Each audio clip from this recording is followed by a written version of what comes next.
Hello, friends. Welcome in. Just past high noon. It's the Matt Murphy Radio Show on Super Talk 99.7 WTN. Pleased you decided to join us. Allow me to get the pleasantries out of the way. We'll get this show up and lumbering under its own weight. It is 12:05 on this Monday, July 31st, final day, obviously, of July. We're well into the dog days of summer. It's our episode 388 on Super Talk 99.7 WTN, and I appreciate you spending some time with us, whether it's 5 minutes or the full 3 hours. We thank you. Many different ways to consume the show and many different ways to interact with the program. Let's go over those, and then we'll get on our way. So you've got the internet streaming platforms that are available to you, just about anyone that you can possibly imagine. We're there. Just type in Supertalk 99.7 WTN. You can find us on the website, 997WTN.com. You can find us, obviously, on the FM airwaves all throughout the state of Tennessee, Southern Kentucky, and Northern Alabama. And you can find us on Supertalk TV, YouTube, Facebook, Twitter, Twitch. Hello. How are you? No whiteboard today. I was running late. So Bell K's behind the glass, making sure that everything that comes out of our speakers sounds as good as humanly possible. He's doing yeoman's work in there. He's not listening to a word that I'm saying because he's talking with Representative Scott Sapicki, who will be here in about 10 minutes. But I told Scott got here, and Scott is one of my favorite sorry, guests. I have my priorities straight. Yeah, I don't blame you. I don't blame you. If you ever, I mean, not if, I'm sorry, when you get arrested, you know who you need to call. I mean, it ain't me. Trust me. Although I have intimate knowledge of the inner workings of the penal system far more so than Scott Sapicki. He's probably got the telephone call that he can make and work all of that out. One way or the other, I'm mad at him, though, because he comes in early, which we love. I mean, and Scott knows the drill, right? He gets here a little early, and he pops into the studio, and I was going to do the opening monologue, talk about the news of the day, yada, yada, yada, because I don't like a guest on the front end. And I said to Scott, hey, you can hang out in here, and the end of the sentence, by the way, Sapicki, was, or you can go in there with Bell K. I wasn't even done with the sentence. He'd already turned around and left. Yeah. That's what he said. He went, yeah, right. I know who you likes better. Sitting in there with you, yelling, or what? Yeah. Come on. Yeah, well, he does like you better. Everybody likes you better, Bill. Although you are headless, not appearing on Talk TV, which is why we call him lovingly Headless Bell. We do have a number of guests. Holly Lamar, who we made mention of last Friday, will be in studio with us at 1 o'clock today. If you don't know who Holly is, she is a singer-songwriter in town. She is also into birds of prey. I don't know the backstory behind it. We're going to find out together. But Holly had an interaction with the TWRA, the Tennessee Wildlife Resource Agency, I guess, or whatever it is, that will blow your mind, where they came in, they took all of her birds of prey, they charged her with any number of charges, killed one of her birds. Well, I won't say it that way. One of her birds died while in custody of the state, and then they give her all her birds back. They drop all the charges against her, and it's like, oh, no harm, no foul, no pun intended. As if that ends it all. Well, she's now suing the TWRA, and we will speak with her about that at 1 o'clock today. At 2 o'clock today, we will speak to the Attorney General of the state of Alabama, and you're probably wondering why that is. Well, Steve Marshall happens to be a good friend, and he has been a great AG down there in Alabama. He served his first term as AG during my time down there, and he won re-election since I have now come to Tennessee. And we're speaking with him about his participation in the case against Carly Russell. This is a woman who made national headlines claiming that she saw a baby on the side of the road. There was no baby on the side of the road. She disappeared for over 2 days. No word on where her whereabouts during that time. She comes back. She says she was abducted by this man with orange hair, blah, blah, blah. It was all made up. All of it was made up. And now the state of Alabama is charging Carly Russell. And to speak to that, AG Marshall is in charge of the investigation and in charge of the prosecution, and he will speak to us in the 2 o'clock hour today. And the aforementioned Representative Scott Sapicki will be along because come tomorrow, it is special session month. We need a special something, like something, you know. It's special session month. Oh, that's a good one. Here comes old Darth Lee. After your guns. That's mean. That's mean. That's mean. It's true, but it's mean. We'll talk with Sapicki about the special session, about education in the state of Tennessee, about security of our Tennessee elementary schools, particularly the Metro Nashville system. Speaking of Metro Nashville, early voting is over, and Election day is Thursday. I'm interested in it. I think I'm probably more interested in it than any of you are interested in it, but I'm still interested in it. And if you live in Davidson County, look, one man's opinion, I don't tell you how to vote, and I don't endorse candidates, but if I lived in Davidson County, I've told you I'd vote for Alice Rowley. And hope you feel the same way. And then there's this. Have you seen this, Bell? Yeah. Who is Matt Muffrey? Who's Matt Muffrey? That would be you. I'm Matt Muffrey? You're Matt Muffrey. Should I open this? I guess so. It says free book. Might be white powder. It might be. Who knows? I mean, if this is the way I go, this is the way I go. And this will get some good. We'll get good publicity if this kills me. Suddenly, the FBI is going to be looking into who left the baggie here. Oh, look! It's we were talking about global warming. Look, it's a book on inconvenient facts, the science that Al Gore doesn't want you to know. Oh, and it's signed by the author. Is that a takeoff on inconsistent truth? Well, I mean, I suppose that the author, Gregory Whitestone, does he call himself Greg? Looks like he does. Greg Whitestone. I bet he's well aware of Phil's documentary. Yeah, if you've never seen an inconsistent truth, it is up really on well Phil's YouTube page. It's really well done. It's a great retort to some of the lies and nonsense that was spewing out of Al Gore's mouth back in 2005, 2006. Speaking of Phil Valentine, before we go any further, what a wonderful tribute to Phil. As I've said over the year and a half that I've been here since I came to Nashville, Tennessee, I did not know Phil well, but to meet him was to feel as if you knew him.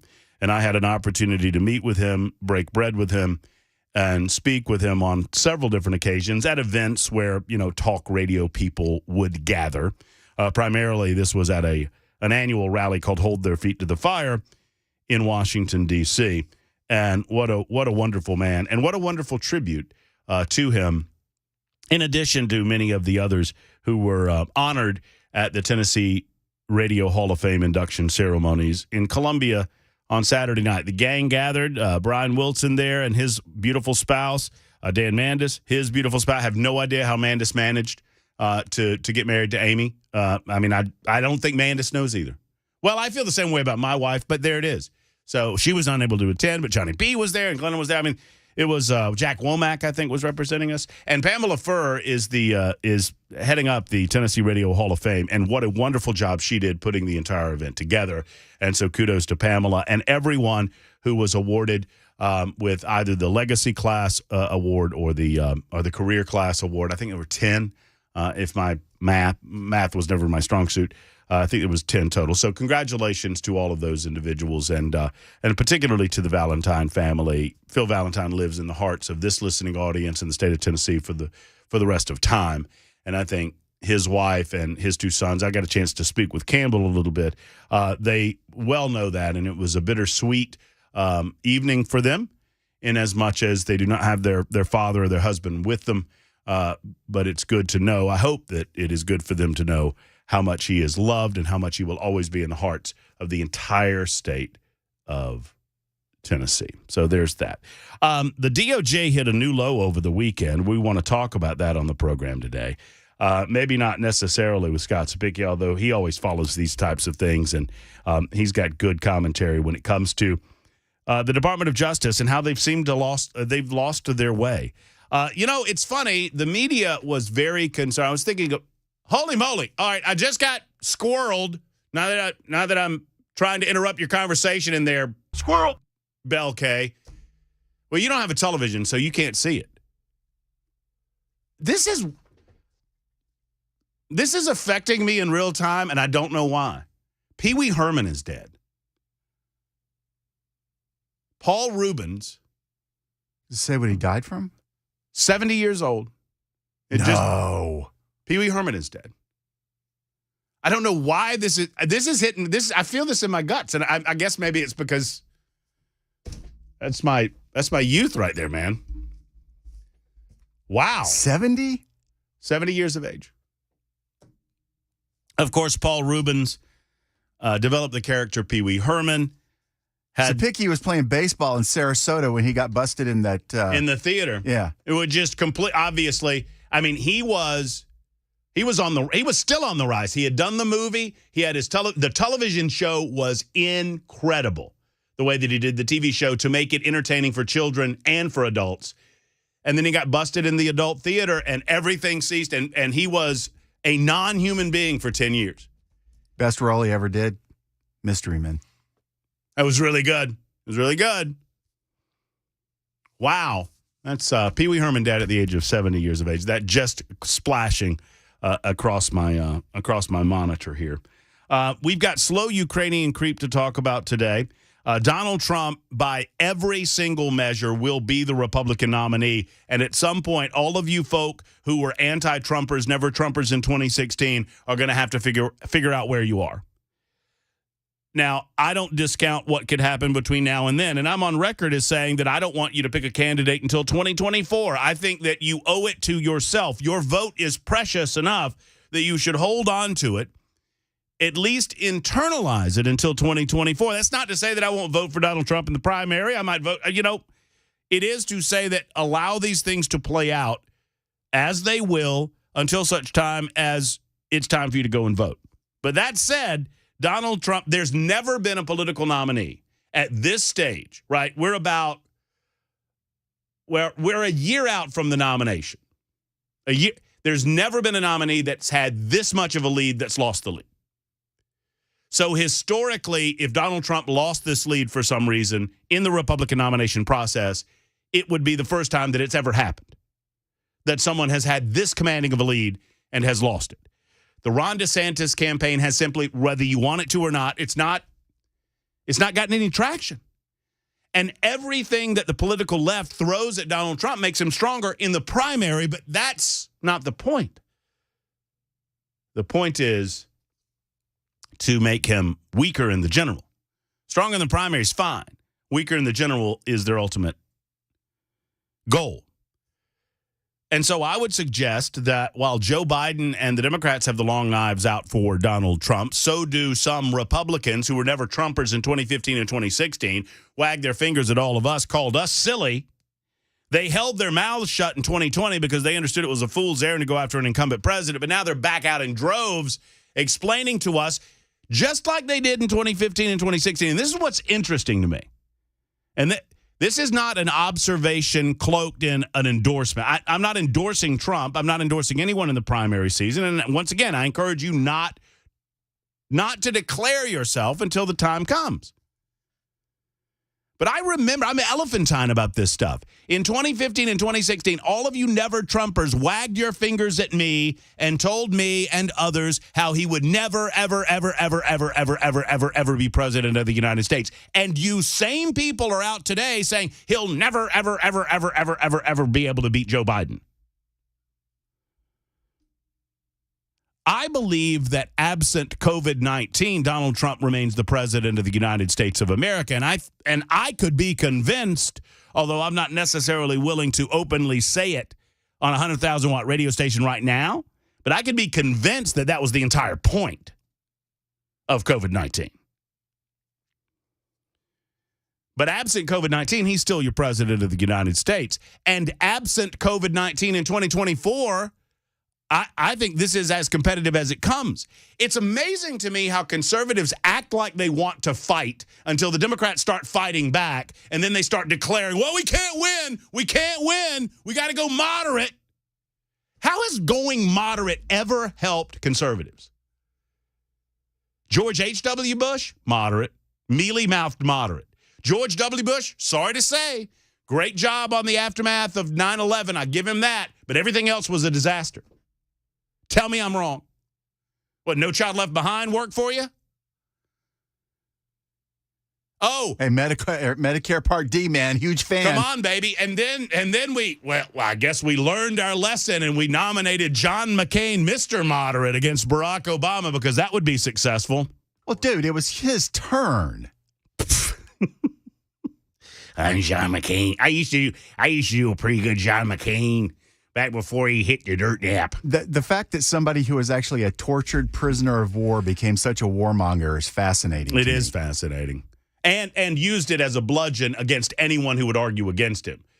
Hey, I'm John McCain, and I believe we should go to war. No, we shouldn't. I was in a Vietnam. Okay, buddy, calm down. We know you're a war hero. It is fascinating to me the manner in which establishment Republicans would explain to you how to win elections, and they never can win elections. And when they do win elections, well, I guess their people govern as you would expect them to, mushy and mealy-mouthed and swampy. So it's on the table because recent polling has come out, and it would be unprecedented if Donald Trump lost the nomination process, even this far out. But I mentioned that the DOJ hit a new low. Did you see where the DOJ tried to arrest Devin Archer? They tried to get him to report to prison over the weekend prior to his testimony today. You know, Devin Archer, good friend of Hunter Biden, is testifying today before a closed committee hearing of the House Oversight Committee, James Comer.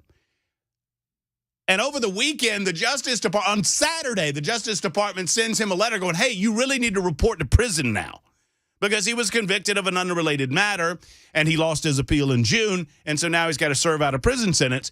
And they wanted him to report, one would assume, before he testified? No, they knew that they couldn't stop the testimony. They're sending a message to him.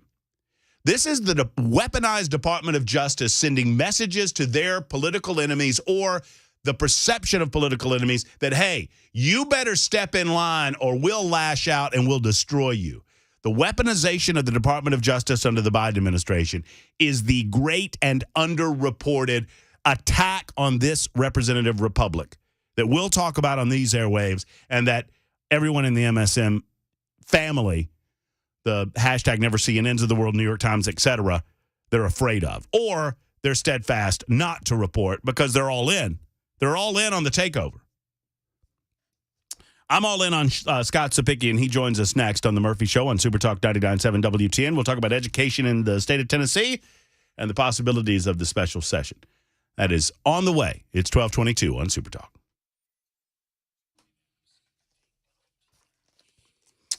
I don't know if you heard hot. Yeah, it is hot outside. It should be hot outside. It's July going into August right now, but it's not hot inside if you've called Jeff Eddy and Efficient Heating and Cooling. It's Matt Murphy for Jeff Eddy. I believe in him. I know that there are a lot of HVAC companies around. I'm telling you that the one that I trust in my home, the person that I trust to tell me the truth, the guy that I've broken bread with, the guy that tells me what's right and what's wrong with the HVAC industry, that's the man that's coming to my house if my AC gives me any trouble. And if you feel like you've had trouble with your AC unit, if it's time to replace it, if it's just not cooling like it should, get an opinion or a second opinion from Jeff Eddy and Efficient Heating and Cooling. At some point, you have to replace, and when you do, they're a diamond contractor with Mitsubishi Electric, if that's the route you want to go. They're also an Elite Pro partner with Rheem, but they'll fix it if it is worth fixing. And that's the key question, right? Is this going to create value for me? Can I get a couple more years out of this unit? Or is it time to go ahead and pull the trigger? 615-784-4424 is the number. 784-4424 or efficienthvac.net.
All right, it's Super Talk 99.7 WTN.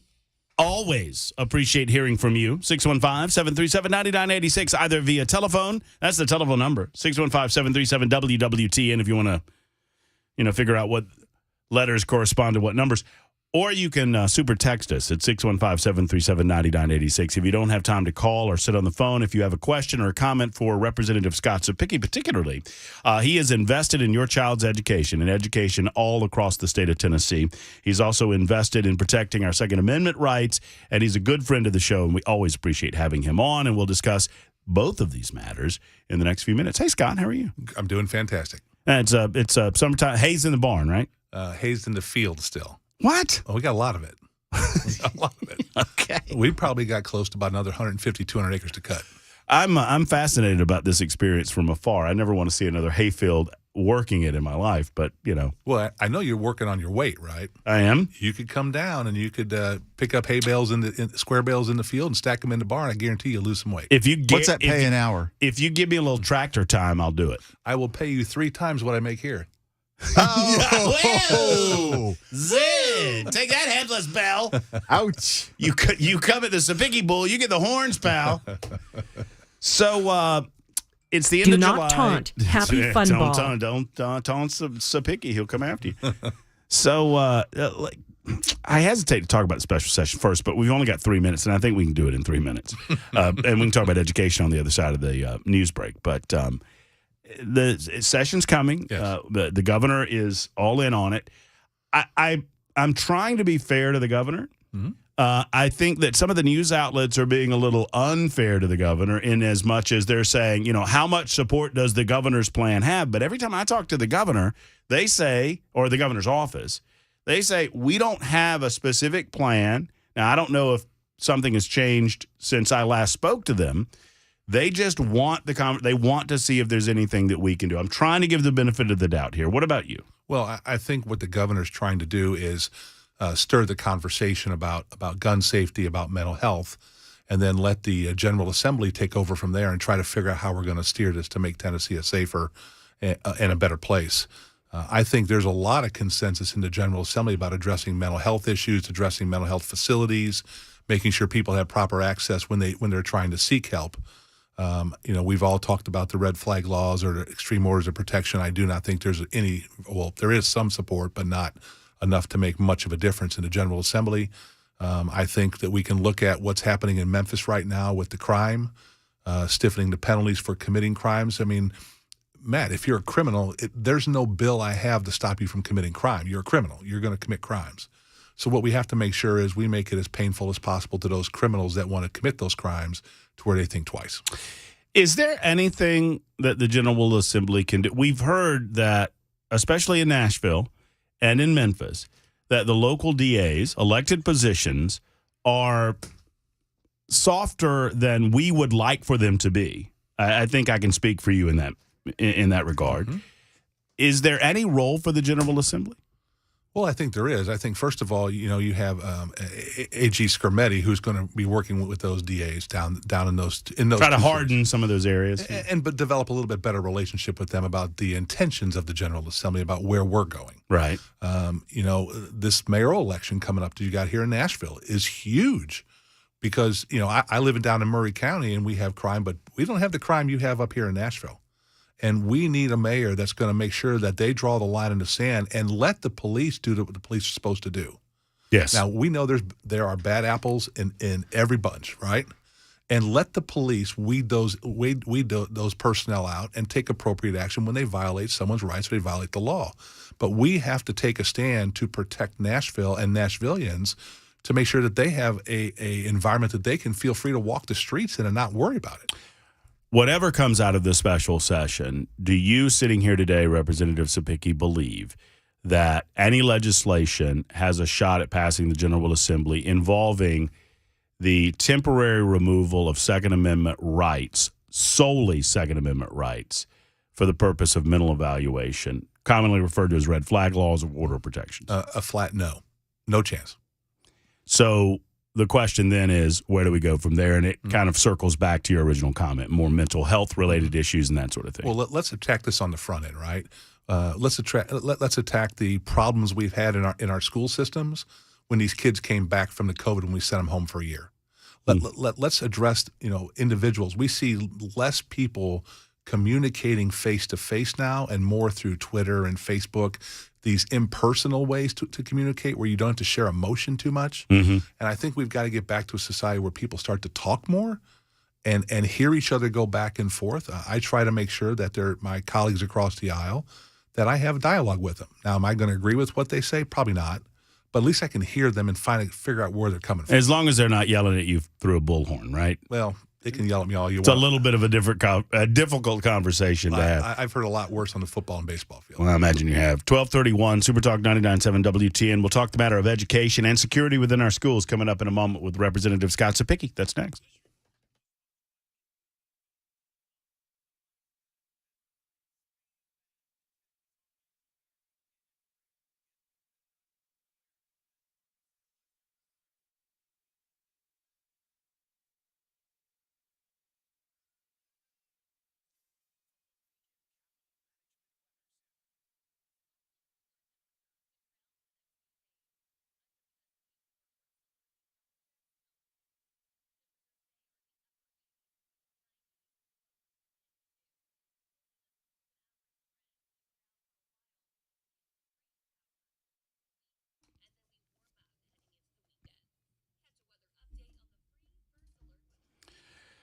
Since 1994, United Structural Systems has been the go-to company to give you peace of mind and satisfaction that you do not have waterproofing or foundation issues in your home. 100% satisfaction guaranteed. 25,000 different customers since 1994 have seen that.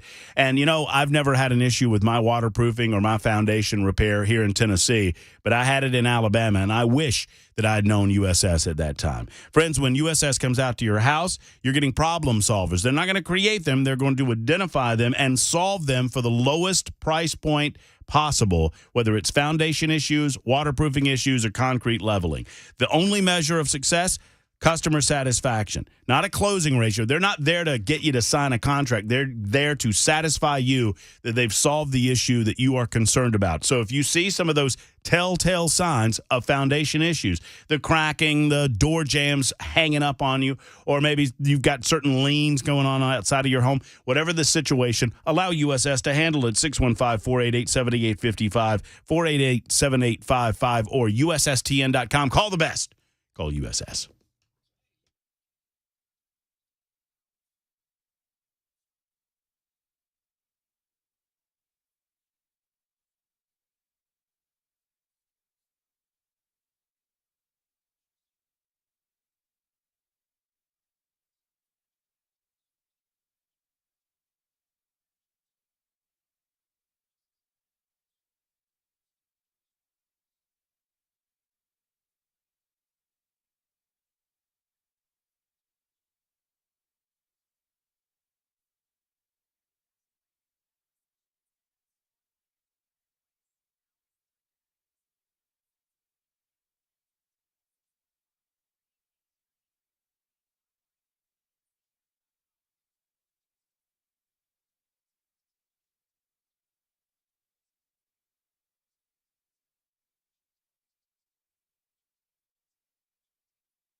Super Talk 99.7 WTN. Coming up today, we'll talk with Holly Lamar.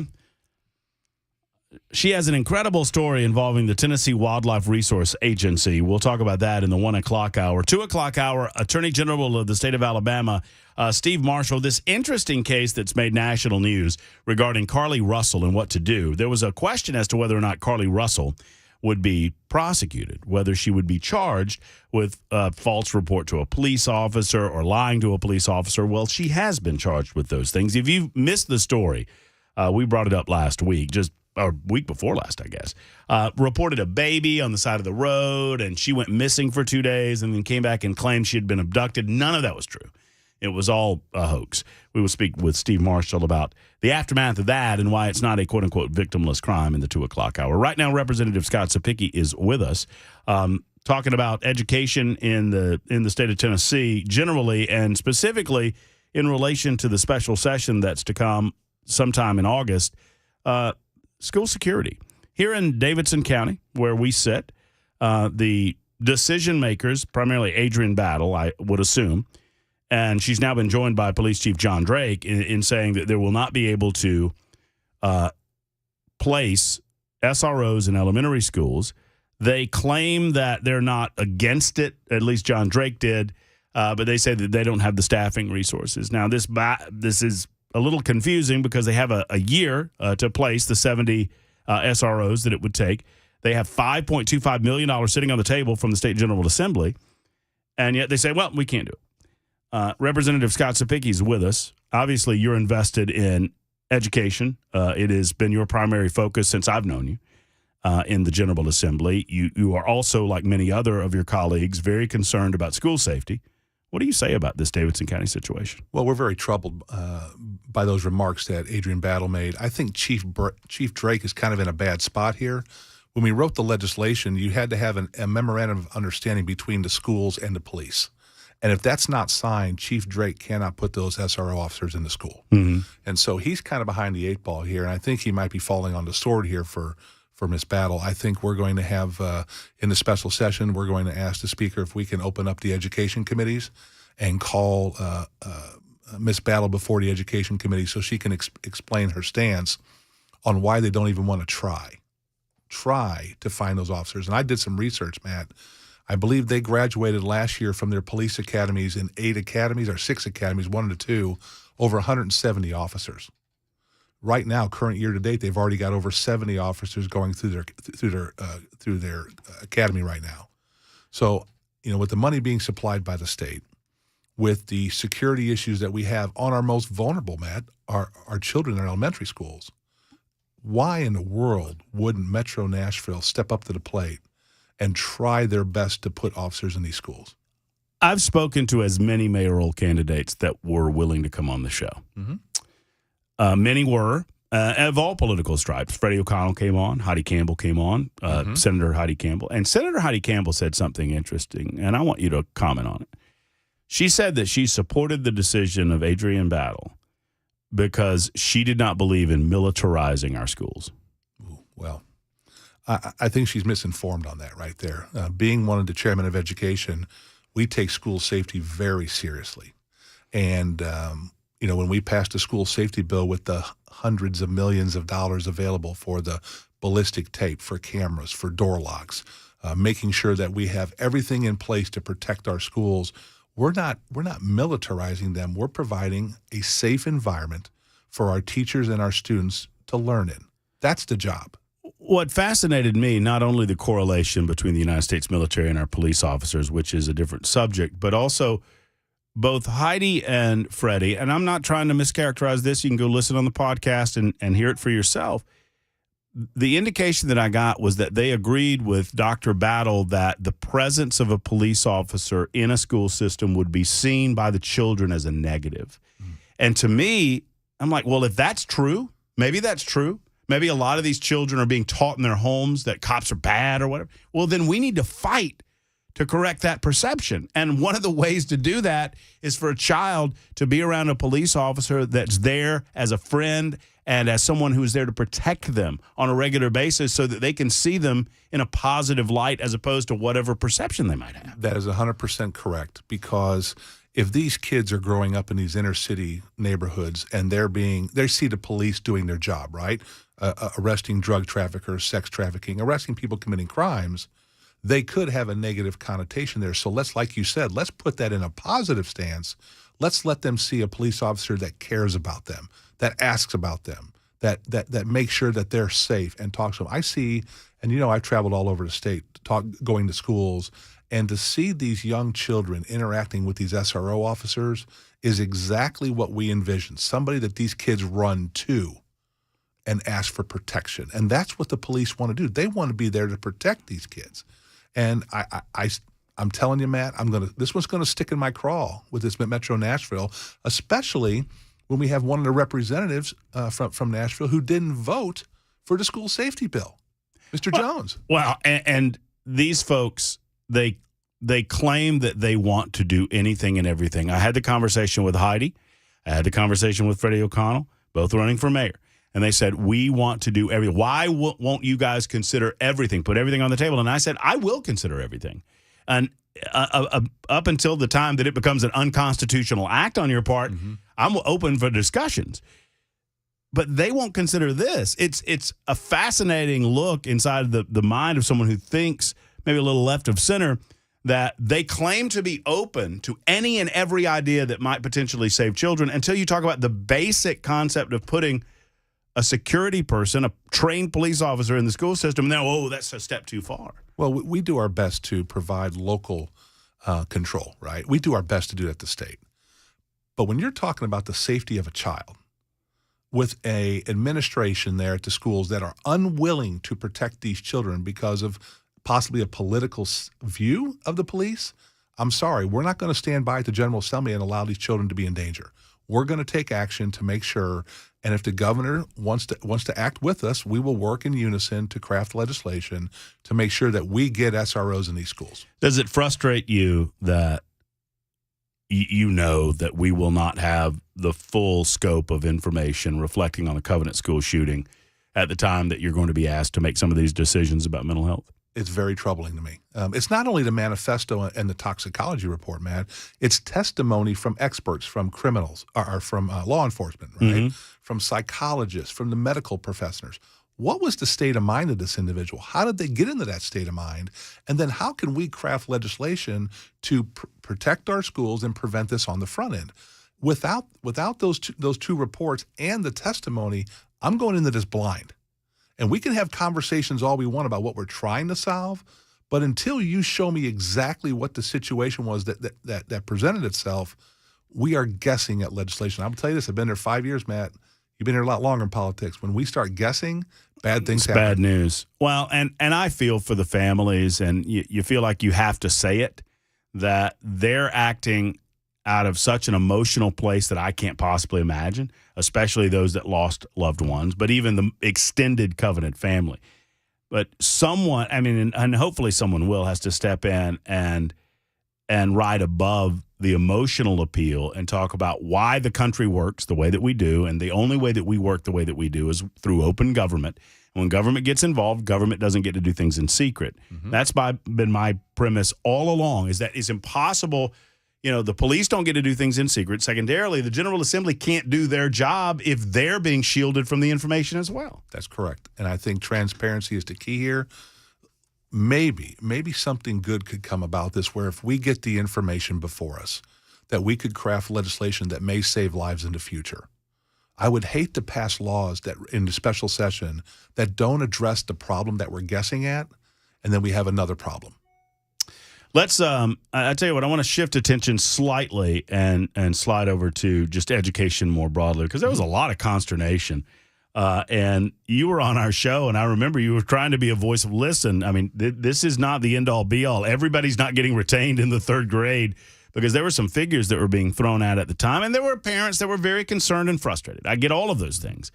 But now that the waters have settled a little bit, what is your assessment of the third grade it's called what do you want to call it? Intervention, the third grade intervention legislation. What's your assessment of it? Well, I think our teachers have proven that they've had a tremendous success with that whole bill on literacy.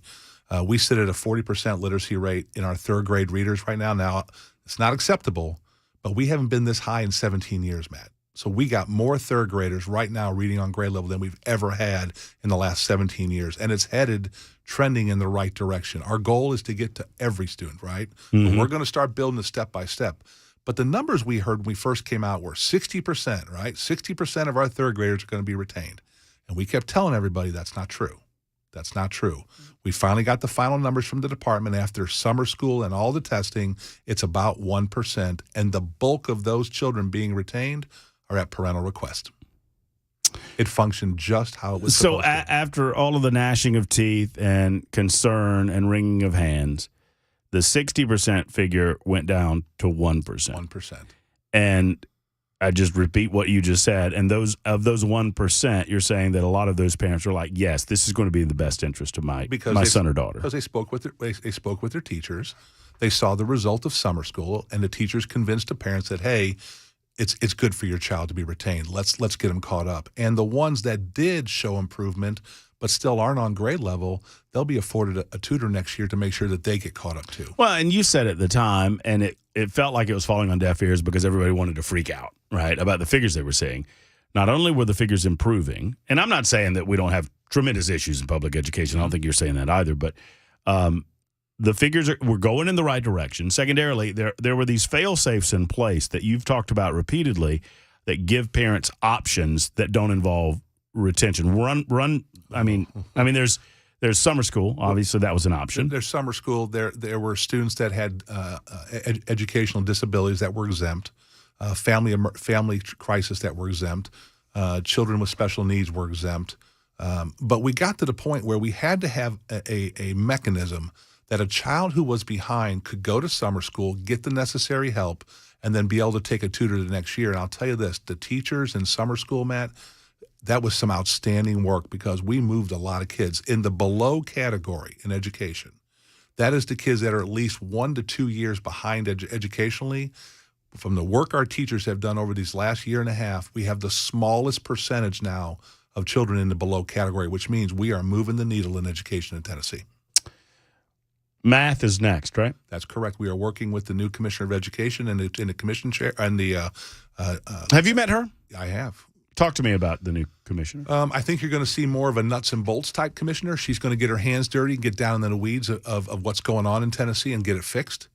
She seems very willing to work with the General Assembly on the direction that we have taken education, being more accountable to the fundamentals and the basics of education, which I think is where we need to go early.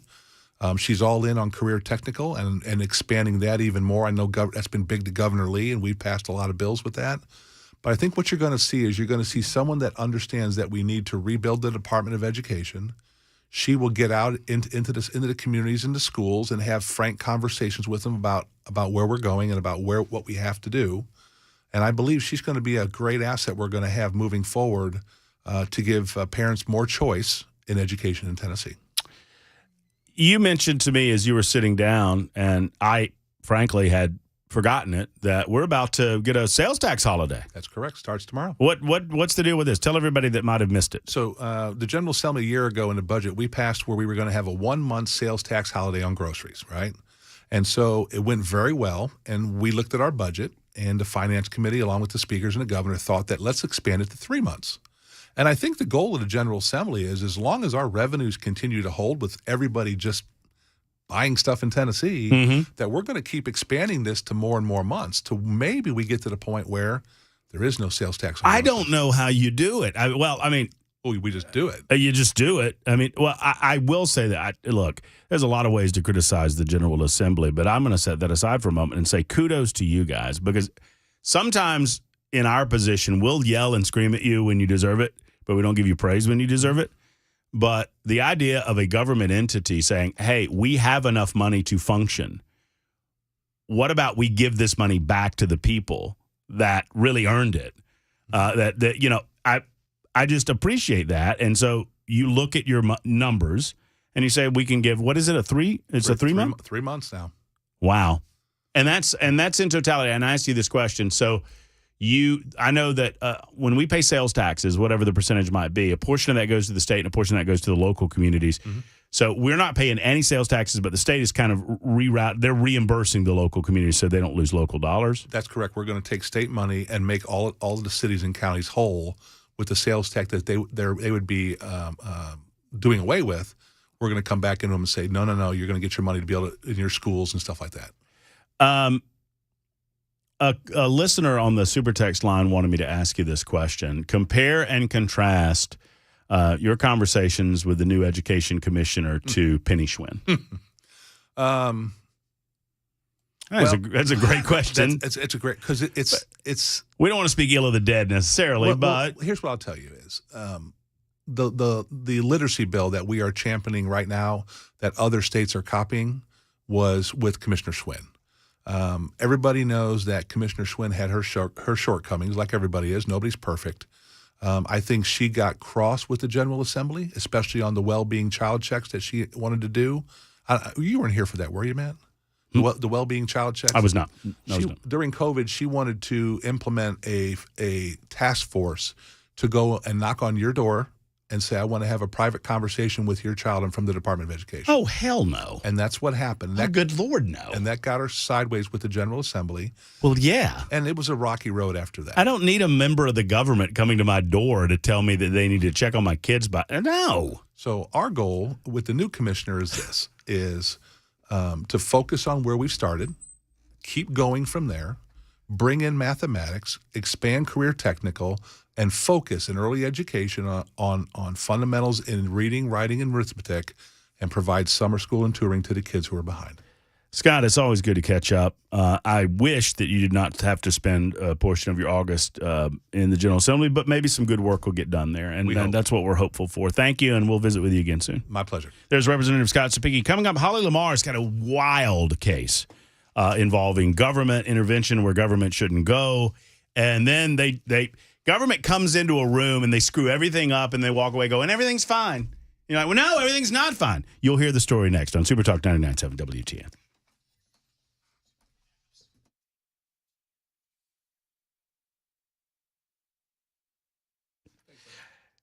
Nashville Painting Company, it's as simple as this, friends. Nashville Painting Company does the job that you can't do. All right, I know you might think that you're a painting aficionado and you can get that interior work done. Or, goodness me, do you think you can paint the exterior of your home? Most of you don't go that far. But even on the interior work, get the professionals to do it the right way the first time. You either, you do it yourself first and then call them, or you just call them and let them. And by the way, the expense of painting the interior, by the time you buy the drop cloths and the extenders and the rollers and the paint and all that, you're already spending more money than you would spend at Nashville Painting Company. Jeremy Reeves and his team, good people, solid work ethic, great crews that are employed by Nashville Painting Company. They're not subcontracted out. I simply tell you to give them a call or look at some of their incredible work at NashvillePaintingCompany.com. That's NashvillePaintingCompany.com.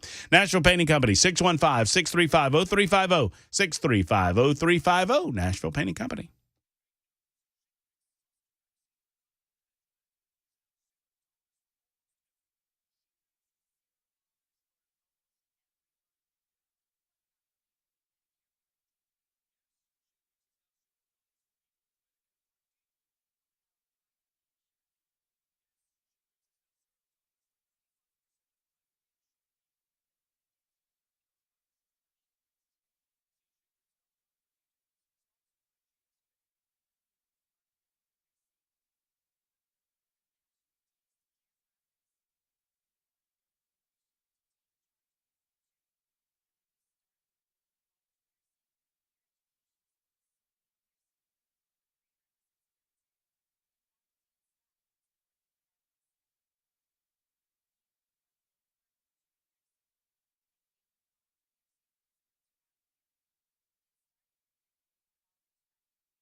overturn the 2020 presidential election. July is ending across parts of the nation the way it began, with extreme heat, and that's driven a lot of us inside into the AC. That may be behind an uptick in COVID cases. The CDC noting a slight uptick in COVID-19 hospitalizations, about 7,100 nationwide for the week ending July 15th. That's a 10% increase from the week before, and as the summer heat was hitting its peak. Dr. John Brownstein with Harvard Medical School and Boston Children's Hospital warns actual testing has fallen off. And so we don't fully have an appreciation for how big the surge is. The assumption is that it's smaller. He says the hospitalization numbers are still at record lows, so are deaths, which are not increasing according to the CDC, and so far no new variants have emerged. Derek Dennis, ABC News. They were once common sight on the open road. Now Yellow Trucking has filed for bankruptcy and it's going out of business. Pee Wee Herman has died. The actor and comedian Paul Reubens, who hosted the children's show Pee Wee's Playhouse and appeared in a lot of movies, was battling cancer. He was 70. You're listening to ABC News.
Hey, friends, it's Matt Murphy, and I know that you are invested in spending your money with companies that think and feel like you do. And it's often the case that your money, once it leaves your hand and goes to someone else, it goes to woke agendas and propaganda and that sort of thing. And mobile companies are no different. For years, they've been dumping millions of dollars into left-of-center causes. Well, here's the deal. Patriot Mobile is here for you. They are so easy to switch. All it takes is a telephone call and the offer code Murphy. You can keep your phone. You keep your phone number. You switch your provider. They're America's only Christian conservative wireless provider, offering incredible and dependable nationwide coverage on all three major networks. So you get the same coverage that you've been accustomed to, minus any of the woke agendizing and propagandizing. When you switch to Patriot Mobile, you send that message. They are 100% based in the United States of America, meaning when you call, you'll speak to someone in the U.S., make switching so easy. Once again, keep your number and keep your telephone and switch your provider. Same low cost without all of the wokeism. Free activation with the offer code Murphy, M-U-R-P-H-Y. Ask about their coverage guarantee while you're there. Here's the number, 878-PATRIOT. 878-PATRIOT. Call today.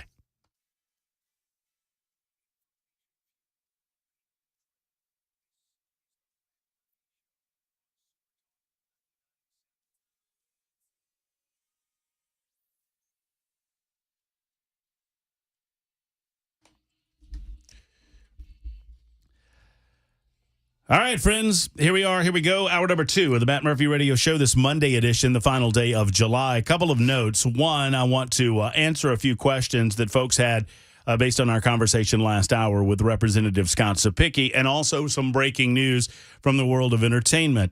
I don't know, some of these things strike you different than others. I mean, we've all got it coming, as the famous line goes in the fabulous movie Unforgiven, right? We've all got it coming, kid. At some point or another, all of us will be on the gravestone or on the marker. But Pee Wee Herman died. Pee Wee Herman was 70 years of age.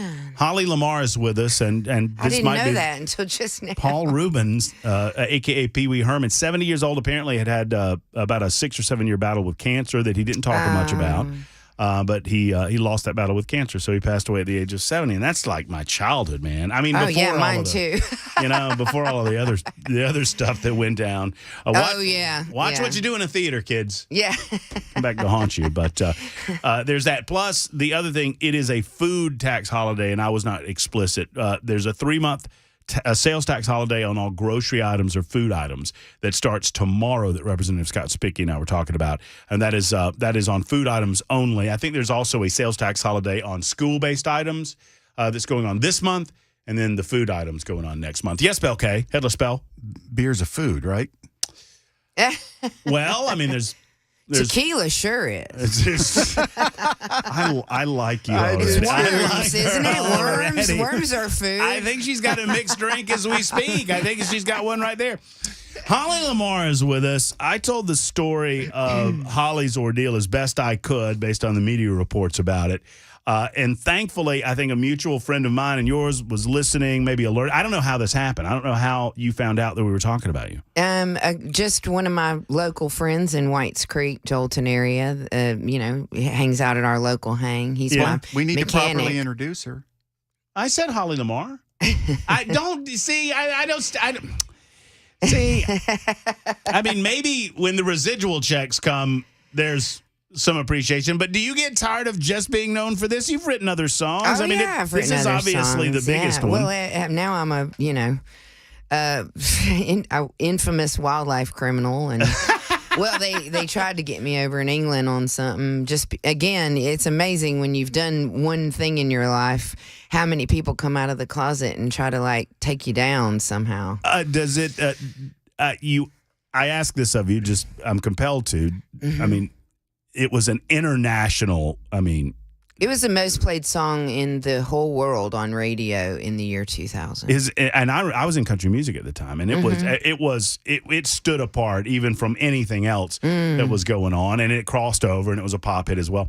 But does that ever get tiresome? That's what people know you for? No, not at all. I'm just happy that to have made people happy. That's for those it. who don't know, Holly I did co-write. Yes, Breathe. Amongst other things, you got sung some by other songs. Faith Hill, not written by her, but sung very well by her. There's no question. And produced by Songwriter wrote a #1 song. It's terrible. She can't stand it. I'm just saying, you know what I'm saying. So, how does my natural curiosity gets the better of me because I want to talk to you a lot about this wildlife deal because it's crazy. Yeah. But how does that happen that you get connected with someone like Faith Hill? Do they say, hey, we like this song? I actually called up Missy Gallimore, Byron Gallimore's wife, who listens to songs for both Faith and Tim and has for many years for Tim before title. I Found Faith. Come on, Tim, give me a call. Let's write it. Actually, I got a great song title, man. He did one of your songs too, didn't he? He did, Unbroken. Yeah. She unbroke him. So you kind of there's a go between where somebody can listen and then they pass it along. Yeah, there's A&R, artist and rep, and they'll listen, and I had a publishing deal just up the street at Buddy Killen Music Group at the time.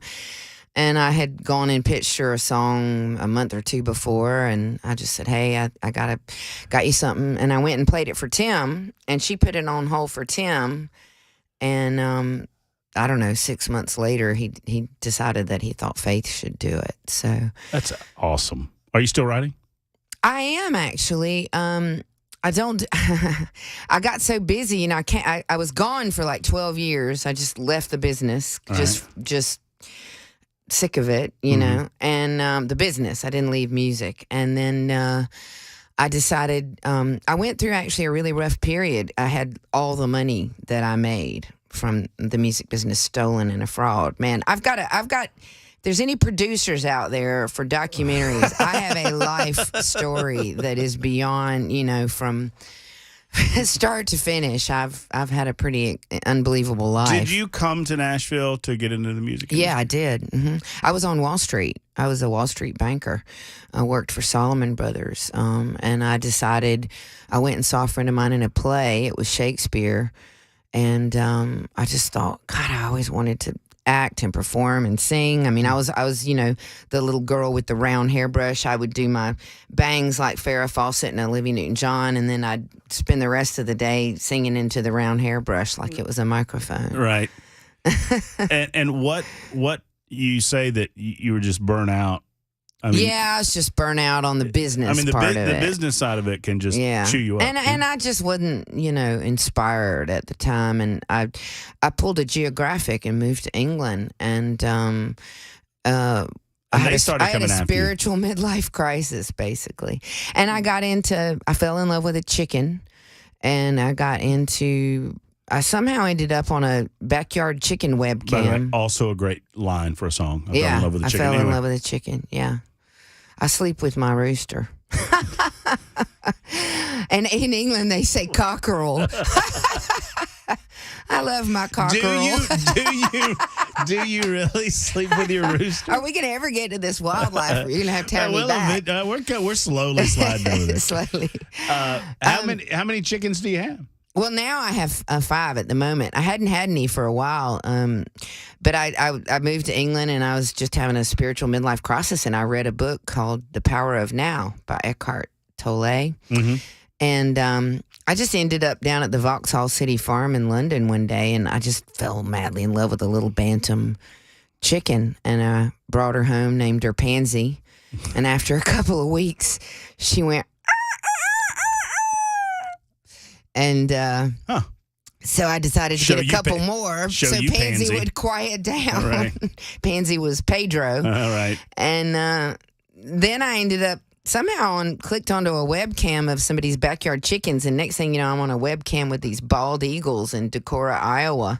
And a million people were watching these bald eagles just having their breeding season. And I got glued to it, It was like real life. It was a connection with nature. So you feel a connection with all things foul?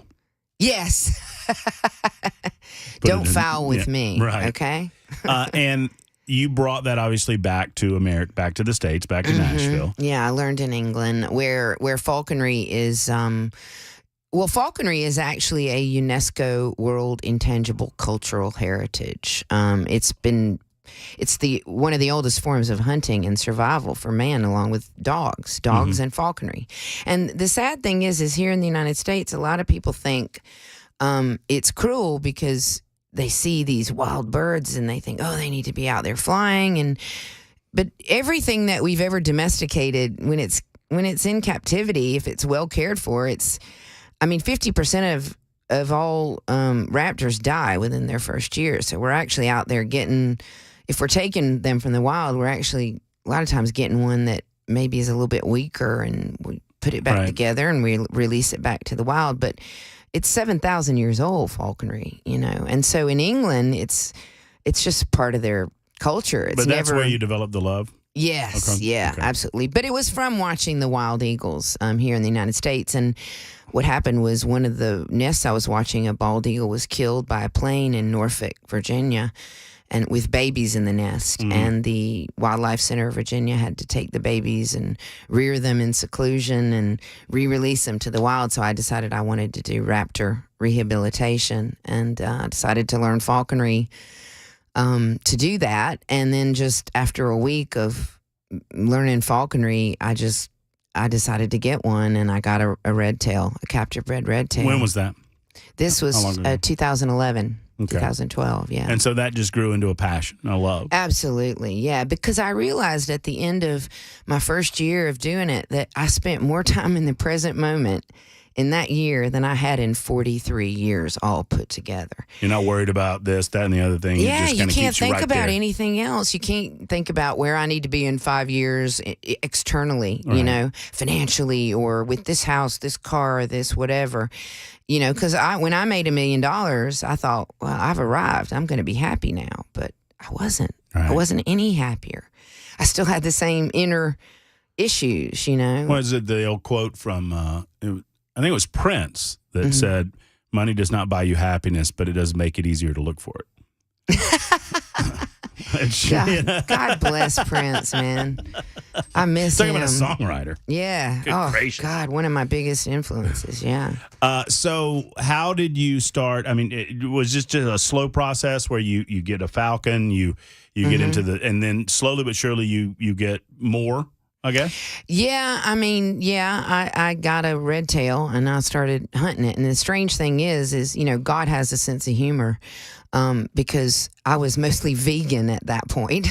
Right. And here I am having to, help dispatch a rabbit that my red tail has caught. And a lot of people kind of gave me a hard time about it. They didn't think I could do it. I bet it doesn't go well in the vegan community when you tell them about your day. Well, the thing is, it's real vegans appreciate nature and the fact that there is a design, and these creatures are a part of that design. And that's what it taught me. It's like everything can be viewed differently from a different perspective. It wasn't such a good time for that rabbit, but the bird gained his independence, and I worked with him and he saw me as his hunting partner. And, that made me realize that we are all connected, man, whether you know it or not. Experientially, the truth is my soul, your soul, the soul of that bird, there's a connection and it's all a thread. There's no such thing as chaos out there. So how many birds did you, how many do you have now?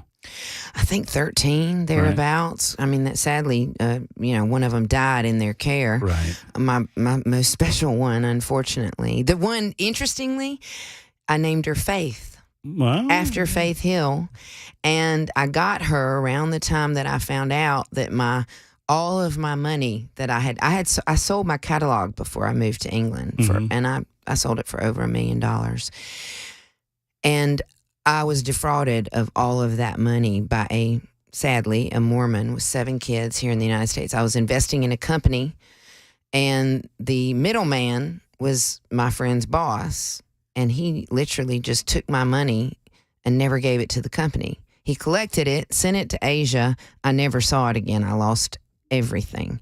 And so I named this falcon. I had just gotten this falcon. She was about 13 days old, and I named her Faith, to have faith that somehow things would come right for me, and somehow, some way, the universe would take care of me and get my money.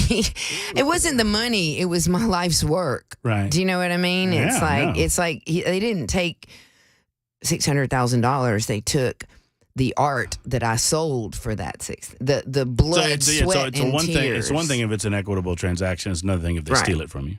Right? Oh, yeah. I mean, he just took it. I got him sent to prison for a year, man. I don't know. Somehow God keeps putting me in these places to send people to prison. I'm hoping that's going to happen in this case. I'm kind of hoping that I'm not next, honestly, to be frank. Yeah, just don't mess with me. So how in the world, so here you are, you're back in Nashville. Mm-hmm. I came back to songwrite to write out the hurt, that I've gone through. And then you collect, you start, I don't know, collect or gather falcons. I got my permits. No. I have owls, hawks, really, hawks are, a red-tailed hawk is really a buzzard, believe it or not. And a turkey buzzard is not a buzzard, it's a vulture. Just if you guys learn nothing out there today, know this. Those buzzards ain't buzzards. They're turkey vultures. A hawk is a buzzard and a turkey buzzard is a vulture. Well, what we think of as hawks. Red tails are buzzards. Buteo jamaicensis, Jamaican buzzard. I have an incredible... But a Cooper's hawk is a hawk. That's an accipiter. It's an actual hawk. Are you writing all this down, Kay? These are things you need to know, be writing man. these things down because there's going to be a test later. Yeah. But this is what I teach people, and it's wonderful because people learn to recognize what they see in the wild, and because they get to see it up close and interact with it. I fly a little American kestrel to people, so now people know when they see an American kestrel, and what that means is they then know if something's injured or whatever, how to maybe take care of it. And And So this is, I mean, obviously songwriting is going to be always in your heart and in your mind, but I mean, this seems like your true passion. it's a massive passion of mine. It's a spiritual, it's healing. You know, the main reason is it was healing for me. And I get a lot of people that come out that have like autism and PTSD and veterans and people will be depressed. It helps with depression because it keeps you out of that monkey mind. Birds are a little, especially birds of prey. They're a little like, and forgive me, I mean, this might hurt your soul, Holly, but I'm gonna say it. They're a little like reptiles, like big reptiles, because I get the sense that if they thought they could, they would just go ahead and kill me. No, it's not true at all. You don't think if your falcon thought that it could take you? No, they don't. That's the thing. They don't think like that. They sit around 98% of the time doing nothing. And the only reason they kill is to eat and when they're hungry, you know, and actually. I'm pretty sure if we found a human-sized falcon, that falcon would take you out. Do you know that a peregrine falcon could take you out if you were up in the air? A 2-pound peregrine falcon could hit you 200 miles an hour, 250 miles an hour. Fastest, if it hits you, fastest creature on air, the planet. Land, sea. Yeah. Because when they go into they're stooping. Dive, it's right? a living bullet, you know, and they don't grab when they hit. They just whack things. Blunt force trauma. Yeah, knock them out. But they got little hard heads. Is that what? No, it's the tarsus. It's the ankle of the really? bird. Of their wing. But what's amazing is they don't break themselves. Exactly. They're having that impact at 230 miles an hour too. So they literally just kind of knock people out with their fist. Not people. But you know what I'm saying. Other birds, yeah. But I always tell people if you're up on a cell tower and a peregrine falcon's diving towards you, man, duck. Well, I guess so. All right, or get down. We're going to get to the point in just a moment. We got a quick time out to take, but when we come back, we'll find out why in the world the TWRA came to Holly's home and took her 13 birds. Holly Lamar is our guest. It is 1:22 on Super Talk 99.7 WTN. Back in a moment.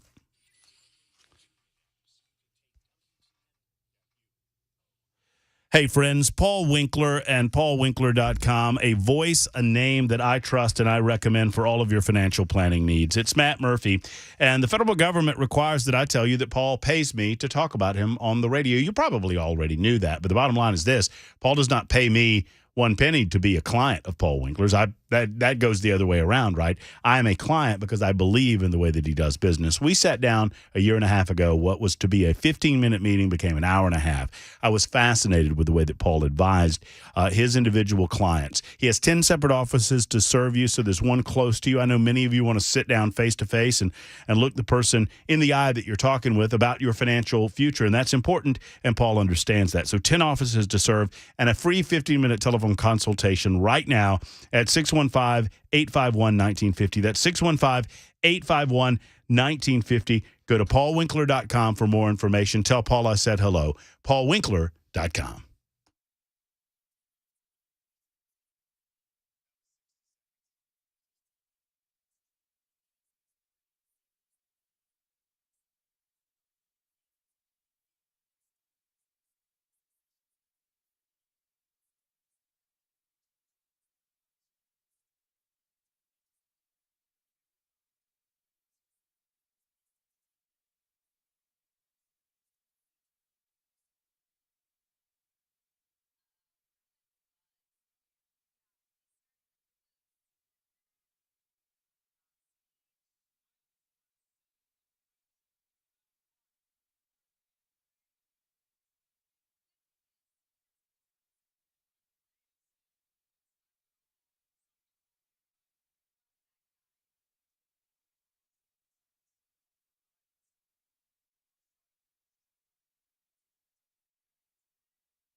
All right, Super Talk 99.7 WTN. Compelling conversation with Holly Lamar.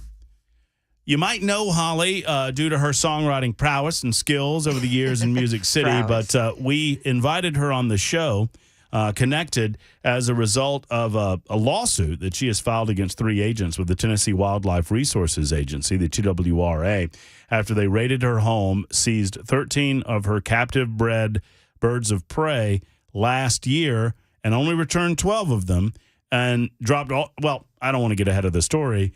Why did they raid your house?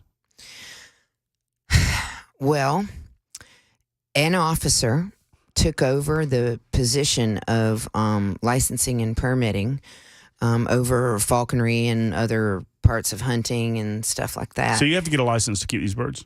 Oh, yeah, falconry license. Okay. You have to have a falconry license. Is there a cap in the number that you're supposed to have? Well, that's the big question, actually.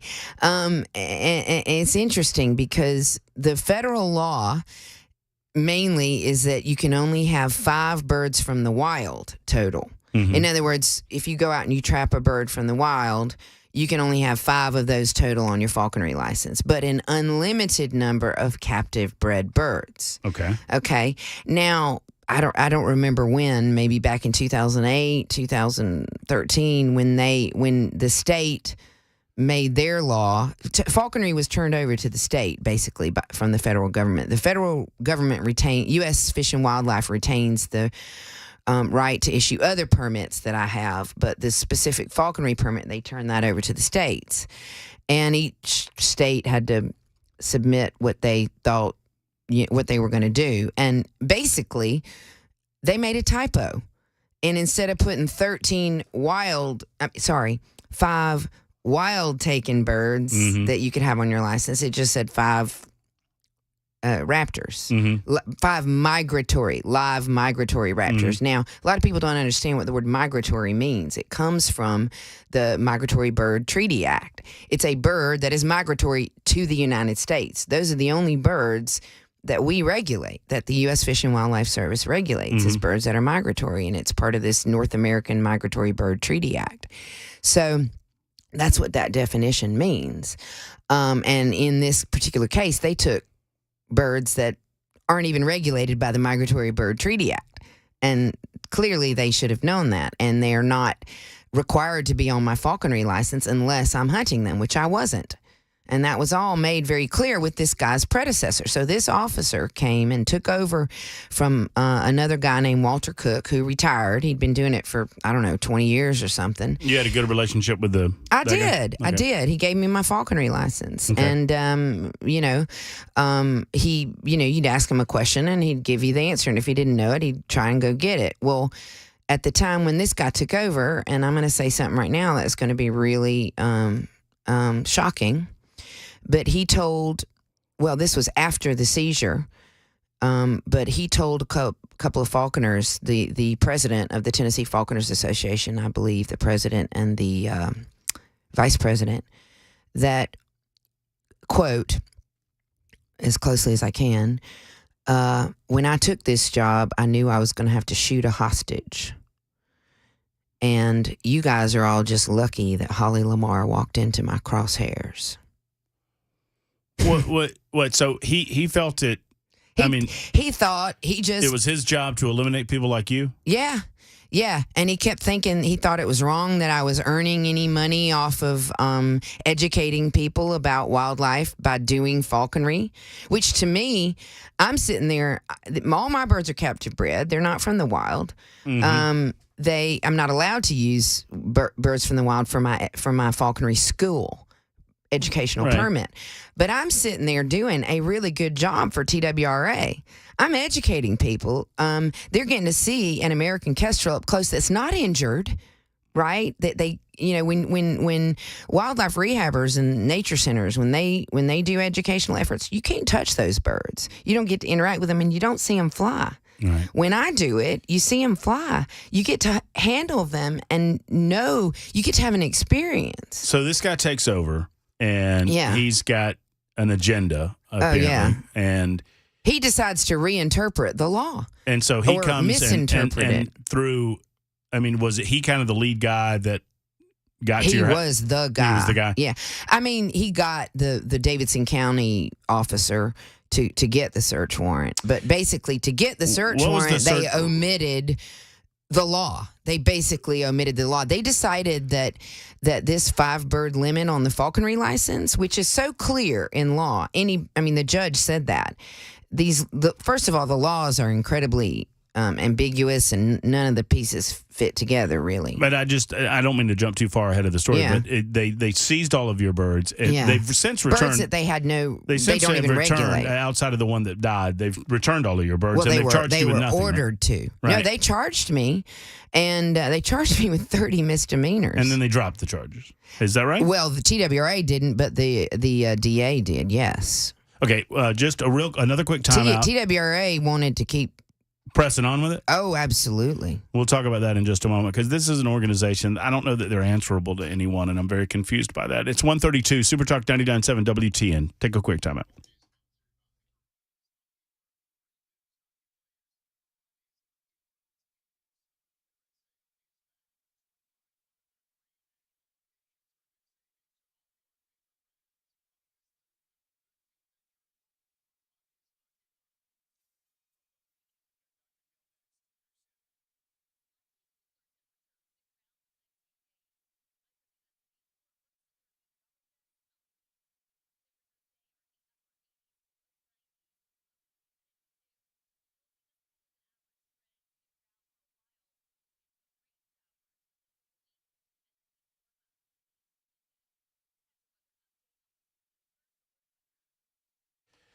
Hey, friends, Matt Murphy, the Dr. Gill Center for Back, Neck, and Chronic Pain Relief located in Franklin. Would love to see you. If you have neck pain, back pain, knee pain, any sort of pain on your body, and you're taking pills or you feel discomfort and you feel like that's just the way of life, it doesn't have to be that way. The Dr. Gill Center has proven it time and time again. The Dr. Gill Center for Back, Neck, and Chronic Pain Relief has helped people just like you over the last 30 years of their existence. They brought decompression therapy to Middle Tennessee, and now they're bringing the Class 5 laser system, spinal decompression, as well as red light therapy, all to pinpoint inflammation in the body, reduce swelling, and accelerate healing. It's all about healing you in a more natural way as opposed to covering up the pain with pills or considering surgery, and that's what they do every day at the Dr. Gill Center. I know, I'm a patient, and you can be too.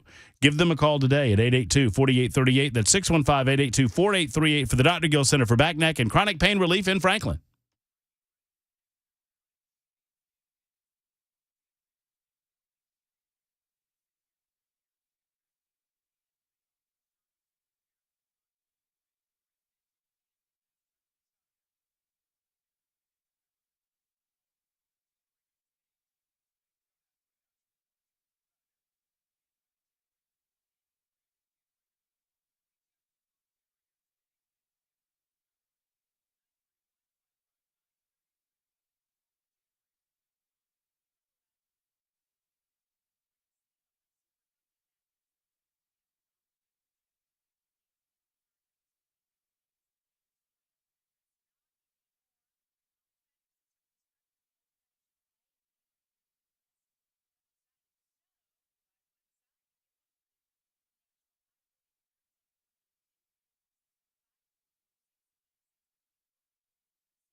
All right, Super Talk 99.7 WTN. A couple of additional moments with Holly Lamar. Mentioned her story last week. It struck my interest because I've heard so many things about the TWRA, and most of them negative. And we've had conversations in my 2 years in Nashville and in Middle Tennessee about this. And her story extends beyond just a conversation about birds and falconry and wildlife, but more about the ability and the willingness for the government of the United States of America, whether it comes in the form of the Department of Justice or the TWRA, if they have the ability, they will just sadly they will trample your rights. You got it over there? Thank you.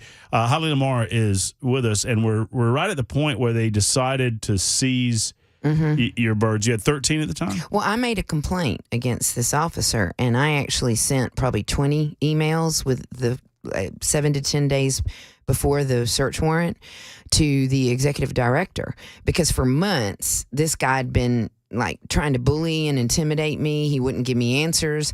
I was going to them saying, hey, I've got these federal permits. Like, I'm trying to do good stuff here for the citizens of Tennessee and educate them and do good things, for falconry. And it's a cultural heritage. Right.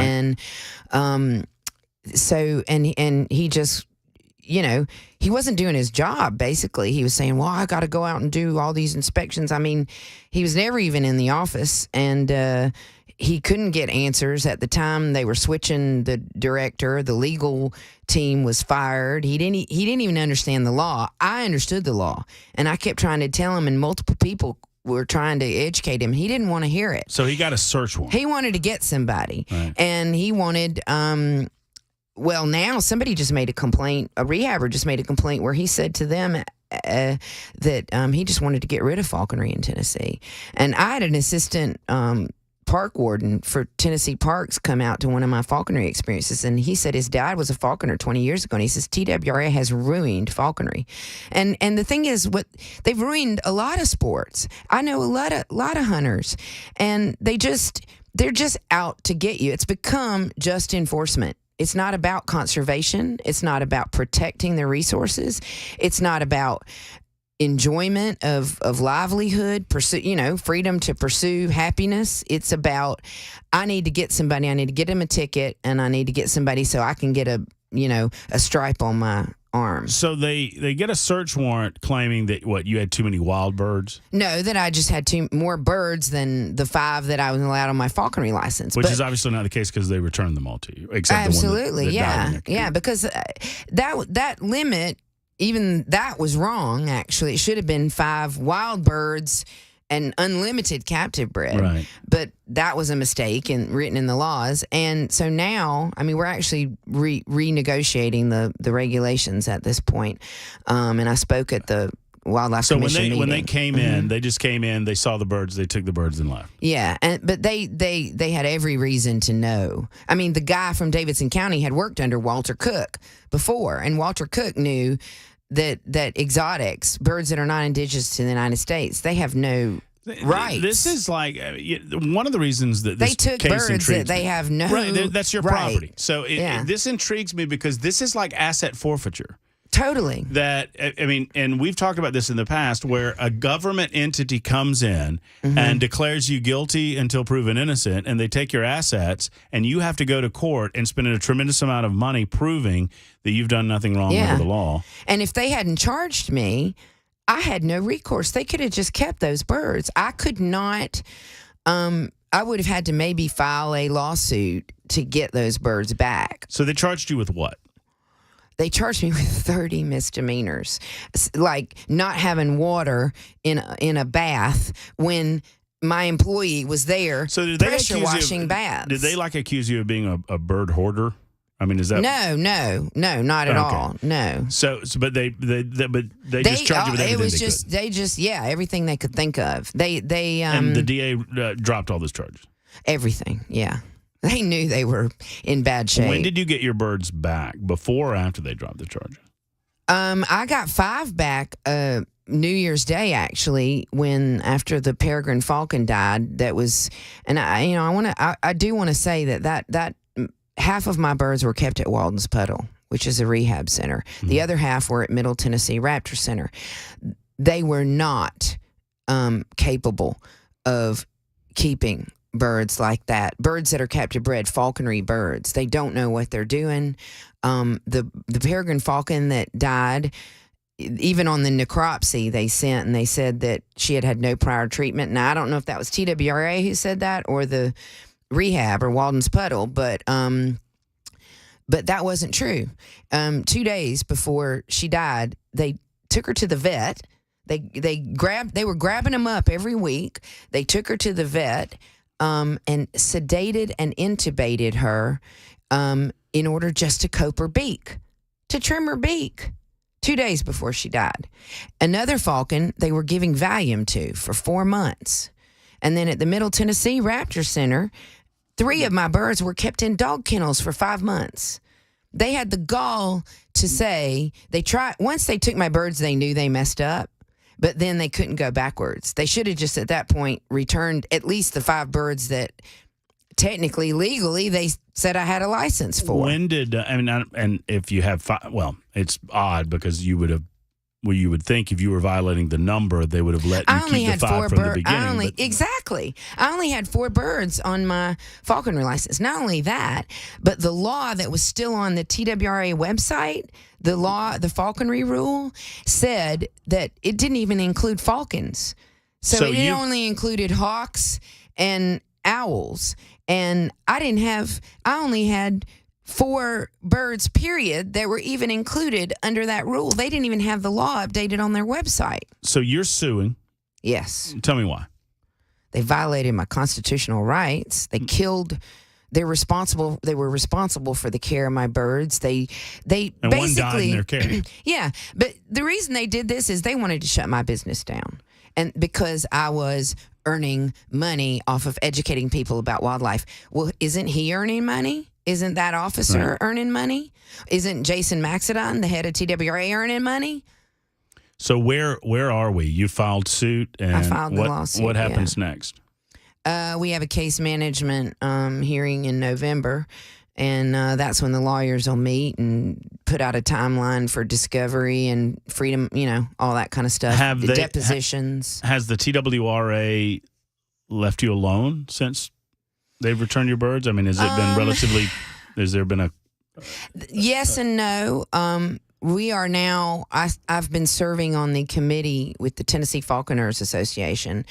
All of this basically lit a fire under the fact that these rules and regulations are badly written, and the falconers now, after 20 years, are standing up for their rights. How many falconers are there in Tennessee? Around 100. Okay. Yeah. And we're finally standing up for our rights. We've been told things that weren't true for about 20 years. We were told we couldn't breed indigenous raptors like peregrine falcons. That's not true. So just nobody ever checked the laws. You know what I mean? And their laws are badly written. You can't understand them. I've got a friend who's a falconer. He's a lawyer. He says, I can't even understand these laws. They don't make sense. So we're trying to rewrite those laws. And right now we're stuck on this, my federal permit, which is a falconry school permit. According to the laws right now, they want me to get an exhibitor permit, which costs $1,220. But if I get that, then I won't be able to buy and sell birds on that permit, which means I can't do it unless I buy a commercial propagation license, which is $3,000. So I'd have to spend over $4,000 just to be able to show people, the citizens of Tennessee who deserve the right to be able to see a bird that's indigenous to Tennessee, like my American kestrel or my peregrine falcon. If people want to find out more about you and what you do, how do they reach you? Yes, Wing Blade Falconry. I actually named it after the movie Sling Blade. You remember, with Billy Bob Thornton? Mustard. And Billy and I did some music together. I sang on his album. Mustard and Biscuits. Yeah. I love you, boy. Oh boy. So it's Wing Blade Falconry. Dwight Yoakam, most fabulous performance of his illustrious. Oh, I love Dwight. Career. Yeah, Anyway. I wrote with Dwight as well. He was good. He's so talented. He's got skinnier legs than you. I know. I've actually. You would like Dwight Yoakam because he's got the bird legs. He handed down a pair of jeans to me, actually, that I could fit in. Holly, it's been fascinating for me, Yeah. and it's more than just. And I know that some people are like, "Oh, you're talking about birds." It's more than just a bird story. It's a government overreach story. It's a constitutional rights story. Yeah. And I hope TWRA needs an overhaul, big time. And I think you're drawing a highlight to that. And I'm glad of that it. doesn't mean there aren't good people, good officers who care about wildlife. Sure. People get into it because they care, but it's just being ruined by these people who they just have an enforcement background. Mm-hmm. And all they want to do is enforce whatever they can. Well, and some people have power trips. And it sounds like you're dealing with somebody with a little extreme bit of a narcissism. trip. Well, keep us up to date. We'll keep in communication. Wingblade Falconry. Yes.com. Holly Lamar, everybody. We'll take a quick time out, be back in just a moment. And speaking of government overreach, the Department of Justice tried to jail a guy this weekend because he was going to testify in ways that the Joe Biden administration didn't like today. We'll cover that story for you next. Plus, Paul Rubens, a.k.a. Pee Wee Herman, dead at the age of 70 years old. That breaking news coming out at Super Talk 99.7 WTN.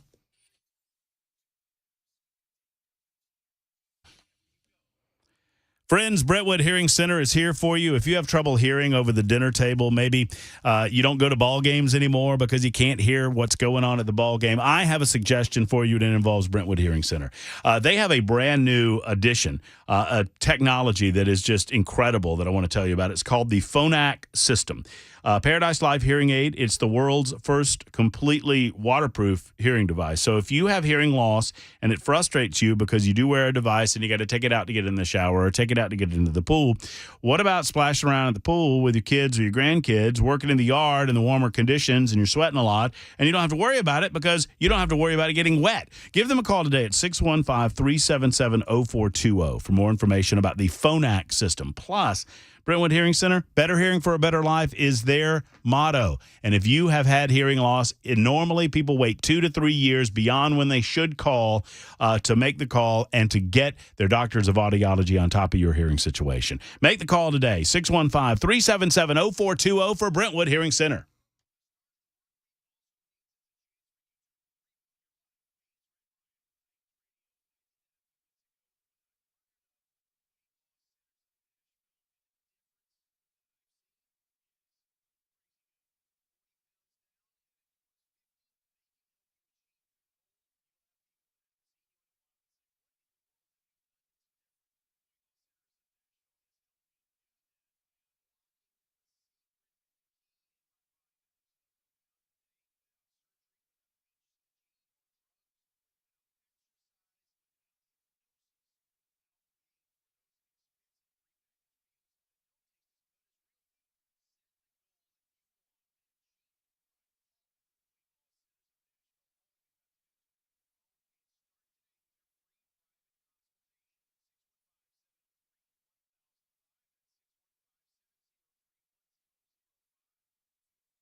Super Talk 99.7 WTN. Man, oh man, it must be nice to be the president of the United States. He just he takes a break whenever he wants to, right?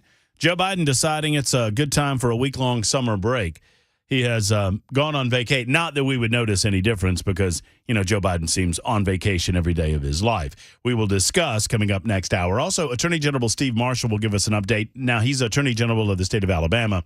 He will give us an update on a case that made national headlines, the Carly Russell case. You probably heard about this. I know I talked about it a bit, where the woman claimed that she saw a toddler on the side of the road.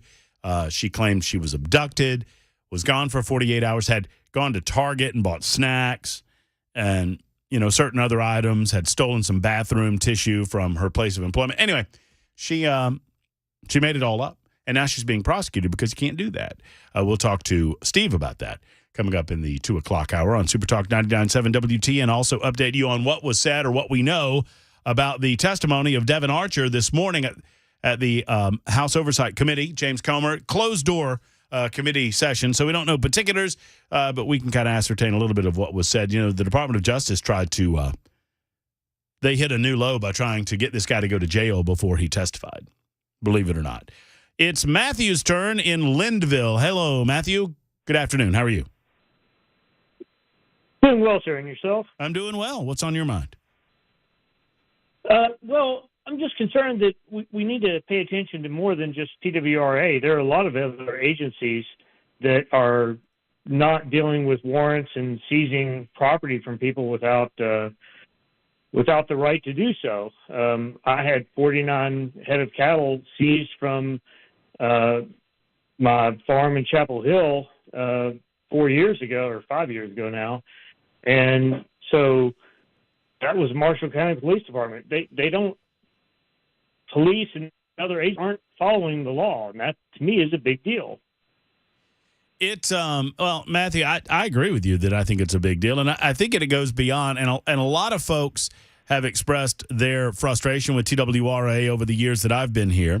A lot of folks express their frustration with government overreach, and thank you, Matthew, for the call. For me, it's more about, and look, I understand that if you're not into falconry, if you're not into more exotic animals, there are basic rules of the road. That's the point, as Holly expressed it, that she understood the rules of the road or the laws that are on the books. She followed that, and sadly, the TWRA, at least, if you believe Holly and believe the results of the criminal charges against her, she was right, that they didn't understand the law in the manner that she did and eventually had to return her birds, minus one that died in their custody, and had to drop all the charges against her. For me, it's about more than this. It's about the government thinking that you are subjects and you are to do what you're told when you're told.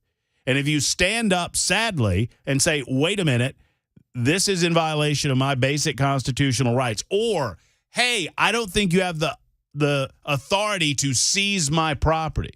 You hear this all the time. It reminded me, and one of the reasons I invited Holly on, or they reached out to us when we talked about it last week, it reminded me of asset forfeiture, where the government determines that they think that they know or they believe what you were doing with that money. There are communities all over this country that are either have been determined to have broken the law or are under scrutiny, because if you drive, there was one in Alabama that comes to mind, where if you're speeding through this particular community, and I think they're currently under suit, so I won't name them, but if you're speeding through this community, the authorities would pull you over, they would search your car, and if you had over $500 in cash, they would seize your cash and claim that they were seizing it because they believed it to be drug money.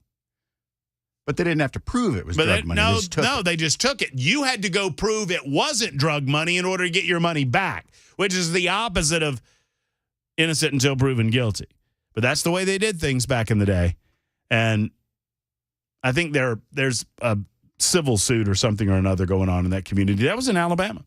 All right, 2 down, 2 to go. It's the Matt Murphy Radio Show. We've got news time at the top of the hour. We'll be back after this with Attorney General of the state of Alabama, Steve Marshall, to update us on the Carly Russell case. That's next.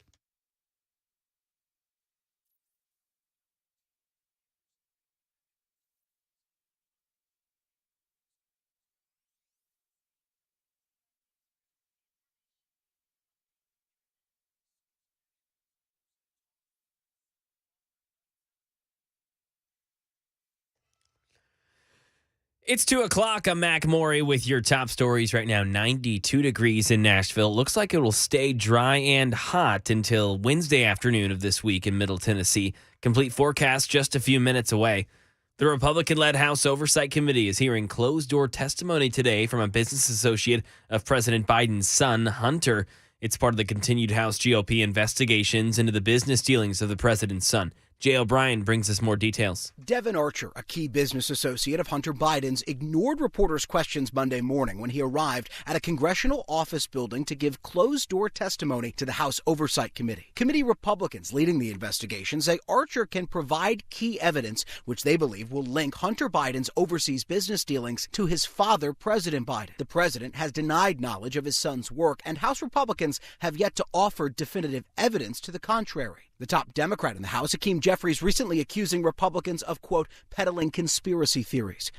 Right now in Tennessee, Channel 4 says that a 10-year-old died after his 14-year-old stepbrother accidentally shot him in a house near Percy Priest Lake yesterday morning. There were 3 children home alone after the parents had left to run an errand when the 14-year-old retrieved a pistol that was in a closet upstairs. That teenager did not know that the gun was loaded, and the 10-year-old died at Vanderbilt Medical Center. And the newest player in Donald Trump's classified documents case, Mar-a-Lago property manager Carlos de Oliveira, appearing in court in Miami this morning on allegations he tried to help the former president obstruct the FBI's investigation by trying to convince others to delete security footage that may have shown the documents being moved. Catherine Falders tells us why de Oliveira ended up not entering a plea this morning. He appeared in the courtroom, didn't have local counsel, only his attorney, John Irving, who is representing him in Washington, D.C. So what needs to happen next is he needs to find local counsel, and he will appear again, according to the judge, on Thursday, August 10th in Fort Pierce. So that is the next step. He will need to be interviewing lawyers and finding, of course, a lawyer who could enter an appearance on his behalf in Florida. In some entertainment news, actor Paul Reubens, better known to many as Pee Wee Herman, has died suddenly. Here's more from Jason Nathanson. Paul Reubens played the iconic Pee Wee Herman on the big and small screen in the 80s. I know you are, but what am I? I know you are, but what am I? Pee Wee's Playhouse ran on CBS Saturday mornings, a kid show that was kind of like a bizarro take on Mr. Rogers, with Paul Reubens' childlike, bow-tie-wearing Pee Wee Herman character at the center of it. While the show was on break in 1991, Reubens was arrested for indecent exposure at an adult movie theater in Florida, which derailed his career for several years. But he made a comeback on Murphy Brown in 1995 and was nominated for an Emmy. Reubens was privately battling cancer the past 6 years. He was 70 years old. And that is the latest news. Weather's next. I'm Mac Morey, WTN News.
Tennessee Men's Clinic was the first men's clinic in the city of Nashville and in Middle Tennessee. What does that mean? That means they focus and dedicate themselves on men's health issues like your numbers, men, we don't know our numbers like we should. It is a bottom line fact that we don't keep up with these things like blood pressure, cholesterol, T levels like we should. The Tennessee Men's Clinic is here for you.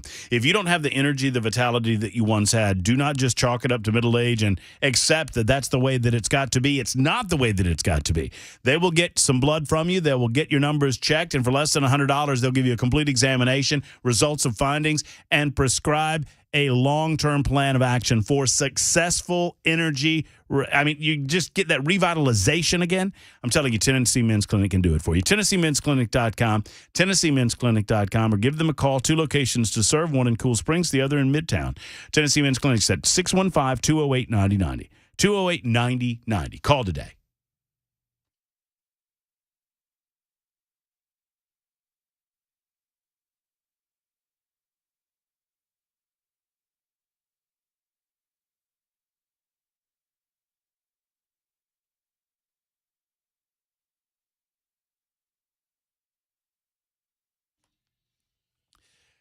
It is 2:05, just at 2:06, as a matter of fact. Matt Murphy's show continues on Super Talk 99.7 WTN. The Attorney General for the state of Alabama will join us tomorrow on the show. It is my fault that I misscheduled him. So tomorrow on the show at 1 o'clock, the AG for the state of Alabama will be on with us, primarily to talk about the update on the Carly Russell case. It's a case that made national headlines. Carly Russell basically lied to authorities for 2 days. They searched for her. She eventually turned up, told another lie about her abduction. None of it was true. And now the Attorney General is in charge of the prosecution of that case, and he has decided to bring charges against her, saying that it was not a victimless crime, and it certainly wasn't a victimless crime. Right now, however, we turn to the Matt Murphy Show hotline, where a candidate for Missouri Attorney General joins us. Will Scharf is our guest. We've had Will on in the past to discuss the Hunter Biden situation as it exists and what it might mean for the President of the United States. His analysis is as good as anyone's in the country, if not the best of anyone's in the country on this case, and I'm proud to have him join us on the Murphy Show hotline. Will, good afternoon. I hope you're well. Yeah, thanks so much for having me, and sorry to be bumping Steve Marshall. That's I'm not sure how I feel about that, but I appreciate you having me on, and excited to talk Hunter Biden. Well, I am hopeful that one day, very soon, you can call Steve Marshall a peer and a colleague, right? I'm hopeful that you will be the Attorney General for the state of Missouri very soon, Will. I appreciate that very much. Steve's a great American. He's done incredible work both in Alabama and with the Republican Attorney Generals Association. So I really appreciate that. Well, I don't want to bury the lead. I want your thoughts on what we know about what has happened today. Obviously, this is closed-door testimony with Devin Archer testifying before the Oversight Committee, James Comer's committee. What can you glean from the drips and drabs that we know about today? So as your listeners probably know, the big news today is that Devin Archer, who was Hunter Biden's former business partner, testified in front of the House Oversight Committee in a closed hearing. And what he appears to have testified to is really what we've known for a long time, which is that Joe Biden was central to Hunter Biden's foreign influence peddling operation, that Hunter was regularly putting Joe on the phone with various foreign business people and government agents that he was negotiating with, that the value that Hunter brought to companies like Burisma was in fact the political connection with his dad, and that Joe Biden really played a central role in what I believe was a vast criminal conspiracy. And all in all, I think this is probably the most damning political scandal in American history. Yet at the same time, I call them the League of Injustice, these talking heads on the major networks, ABC, alphabet soups, I could name them all. They continue to claim, Will, that this is their latest talking point, and I won't belabor, it with the montage that I put together, but they all say there's no evidence tying Joe Biden. It was their talking point that Joe Biden had no knowledge, never spoke of his business dealings with his son. Those goalposts shifted. And now there's no, quote unquote, no evidence, when they ignore evidence in plain sight that Joe Biden had awareness, knowledge of the business dealings and potentially enriched himself from said business dealings, as well as his son and rest of his family. That's exactly right. Look, I think when you add up everything that we know, when you add up everything that's become public in the last few months, I think I could take the case for Joe Biden having committed federal bribery or honest services fraud, I think I could take that to a federal grand jury and get an indictment. I mean, that's the territory that we're in now. That the evidence that we have is that Hunter Biden was put on the board of Burisma, paid hundreds of thousands of dollars, if not millions or $10 million, in order to provide political cover and extend his political influence on Burisma's behalf. You then have Burisma attempting to get a prosecutor fired, that's Shokin. That prosecutor was investigating Burisma and preventing Burisma from engaging in foreign business deals in Ukraine and here in America. Joe Biden then intervenes in a $1 billion loan guarantee package that the United States was extending to Ukraine to get the Poroshenko administration to fire Shokin, which is exactly what Burisma had hired his son to do. Shokin gets fired, Burisma moves on. I mean, the sequence of events is so tight and so closely matches the evidence that's become public that it's impossible to believe. It strains credulity to believe that Joe Biden wasn't part of this criminal scam to leverage American political power for the private benefit of these Ukrainian oligarchs. What does it take in order to, I mean, impeachment being a political matter, criminal charges are a different matter. Walk through those scenarios for us for a moment, because I don't want to get too far ahead of our skis to suggest that there might be something of a criminal wrongdoing. Maybe there is. But certainly this merits an impeachment proceeding to see at very least if the then sitting vice president of the United States personally enriched himself and enriched his family based on his position as VP. Right. So it's tough to impeach Biden for stuff that he did before he became president. Impeachment typically relates to acts in office. What I'm most curious about at this point, based in part on what went down with this Hunter Biden plea agreement that blew up in court last week, is whether and to what extent Joe Biden and his White House have been colluding with Merrick Garland's DOJ to obstruct justice or to cover up prior criminality, because that's potentially impeachable. And if I were on the House Judiciary Committee, House Oversight, House Ways and Means, if I were in one of these bodies that's now investigating and looking at the Bidens, that's what I would be laser focused on. Who in the White House and who at senior levels of DOJ knew that Hunter Biden was being secretly promised broad immunity from prosecution for Burisma for his deals in China? What was the sequence of events that led to that offer being extended essentially in secret? And to me, that's the scandal that's going to develop in the next couple months, because I find it tough to believe that, you know, some federal prosecutor in Delaware came up with that on his own. Well, and you wrote a terrific analysis, and if you're not following Will Scharf on Twitter, you're missing, or on X, I should say, you're missing out. Follow him at Will Scharf. You broke down a terrific analysis based on your conversations with various people who were in the courtroom, and I'm curious if you're willing to draw that for, because this was my take on it. And Will, I'm not nearly as close to the law or to this case as you, but it seemed to me that the defense and the prosecution wanted to have it a little bit of two ways. The prosecution wanted to claim to the judge that the investigation was ongoing, because if they closed it down, James Comer over on the political side of things and the House Oversight Committee could then demand a lot of this evidence that's being withheld because they claim the investigation, quote unquote, is open. But the judge seemed to be having none of it. If you've got an open investigation, you can't give blanket immunity at the same time that you claim an investigation is still open. Am I reading this right? Yeah, so the Department of Justice, it's exactly right. They were trying to have it both ways. They were trying to be able to say that the investigation is ongoing, while also promising Hunter Biden that in perpetuity in the future, he could not be prosecuted for anything that would come out of that investigation. And they did it in such a way that they didn't think that corrupt deal was ever going to be aired openly in court, was ever going to be subject to judicial approval, as those kinds of offers in the context of plea agreements usually are. They hid the key immunity provisions in this backroom deal, what they called a pretrial diversion agreement, that they said in open court they did not believe was subject to judicial oversight, and which they never expected to be read or to be publicly aired in a courtroom. That's at the heart of this deal, that they want the investigation to be ongoing, but they wanted to promise Hunter essentially that nothing could come of it.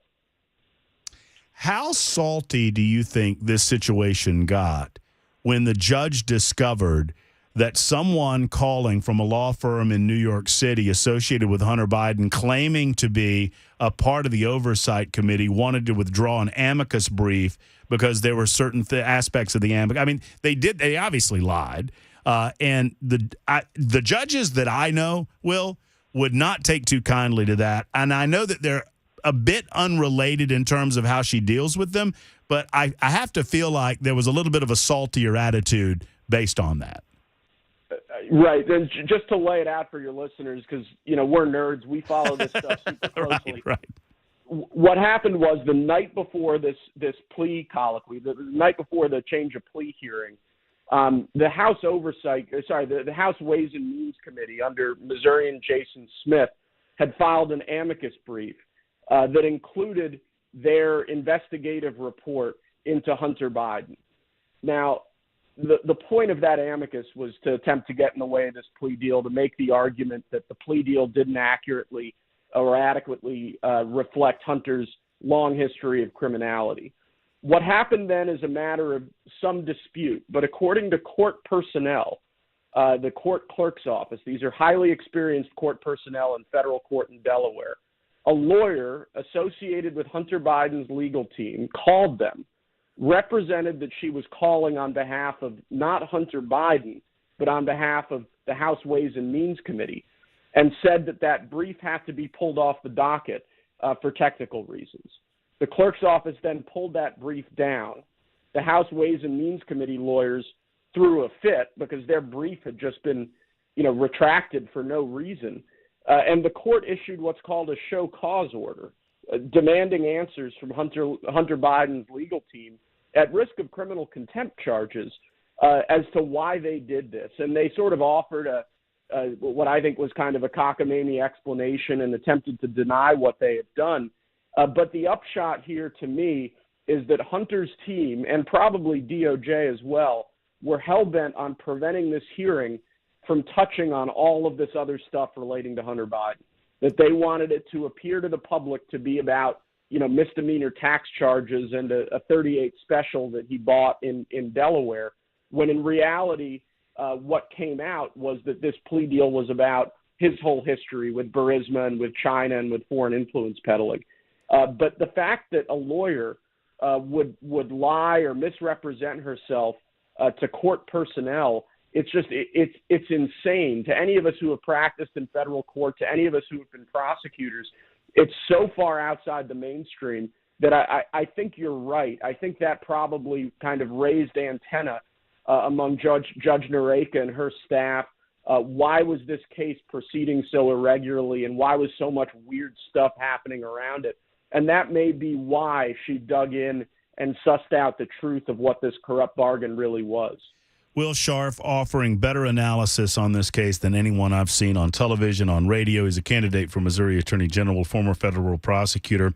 You mentioned that Joe Biden's actions as vice president are off the table for the most part, I would think, with regard to impeachment proceedings. It's all about what he does as president. Is that your analysis? We were asking the question last week, and I answered, and I'm by no means have I been anywhere near a courtroom, but I would feel like as an impeachable offense, that applies to his oath as president of the United States and his duty to avoid high crimes and misdemeanors as president. I don't know that you can go back as vice president, right? I think that's right. So you have two related issues. One is criminal liability, and then one is his susceptibility to impeachment. I was actually on Fox News with Professor John Yoo, who's one of the greatest experts on executive power in the country, and he was saying that to impeach Joe Biden, you would really need to be focused on things that happened in office. But I think this obstruction angle is likely to bear fruit. That the way that Merrick Garland has weaponized the Department of Justice, has politicized the Department of Justice, I think it's likely that senior members of the Biden administration were read in on, or at least tacitly approved, this deal going through. And if there is an obstruction angle, I think we'll find out in the coming months. But to me, that's the impeachable offense here. It's not necessarily the crime, which is severe, but it's the cover-up, which is also a real issue. And if I were in the House, that's what I would be looking at now. I call it the Nixon doctrine, right? It's not what you did, it's what you do to try to cover up what you did that gets you in the most trouble in political circles. So we'll see. What is your best guess? I hate doing this. I hate asking the question, but I have to. George Noriega in the case, what is your best guess where this goes from here? You know, I think they're going to come back with another deal at the next hearing in September. I think that deal will be aired in public, that the most corrupt aspect of what they tried to do was the way they structured this plea. They intended for Judge Noriega to have no role, to have no oversight, to have no ability to approve or disapprove of the plea agreement. That's one of the reasons why she sent them back to the drawing board. Whatever deal they strike now, I think will be fairly and openly presented both to the court and to the American people. My suspicion is that it doesn't contain the broad immunity provisions for Hunter that we saw this time around. I hope that it doesn't. And I think it'll be interesting to see how they try to structure a deal to keep Hunter and the Bidens out of hot water here. But we'll find out in a few months. I do want to come back to something you said, though. You know, you mentioned Richard Nixon. The Watergate cover-up, in retrospect, in light of everything the Biden family has done, in light of what the Biden family is accused of. I mean, Joe Biden is accused of selling the office of the vice presidency of the United States of America to foreign powers in return for $5 or $10 million. I mean, that is corruption that strikes at the core of our constitutional system of governance. That's exactly the kind of foreign influence that our founders were so worried about, you know, in the era of the Constitution, the framing of the Constitution. It is such just an incredible scandal that anything Nixon did, to me, not justifying the Watergate break-in, but it just pales in comparison. And covering up that would be such just a terrible crime that I think that impeachment has to be on the table, and I hope the House gets to the bottom of it. Will Scharf, our guest for the last few moments. What great analysis. We appreciate your time, and good luck. Best of luck to you as you continue your candidacy for Attorney General in Missouri. Thank you, Will. Really appreciate you having me on. Always good to talk. Good to speak with you as well. Will Scharf, he's a former prosecutor out in Missouri and just a great legal mind and has been on top of this story from day one. 22 after the hour on The Murphy Show as we continue. Vivek Ramaswamy's coming to town. I'll tell you why in just a moment on Super Talk 99.7 WTN.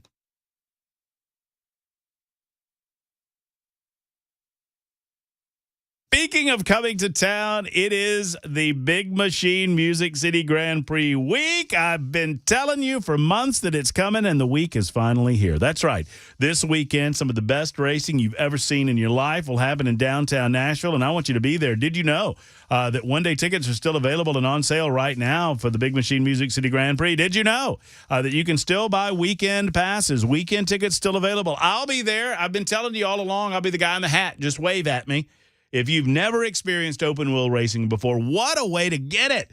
Jumping super trucks, tons of exciting racing. You attend as a rookie, you leave as a fan, and they're all doing it through the downtown streets of Nashville, Tennessee. Fan favorite returns with the high-flying stadium super trucks. I mentioned that. Saturday night racing, a family fun zone, and the race starts at 11:30 in the morning on Sunday.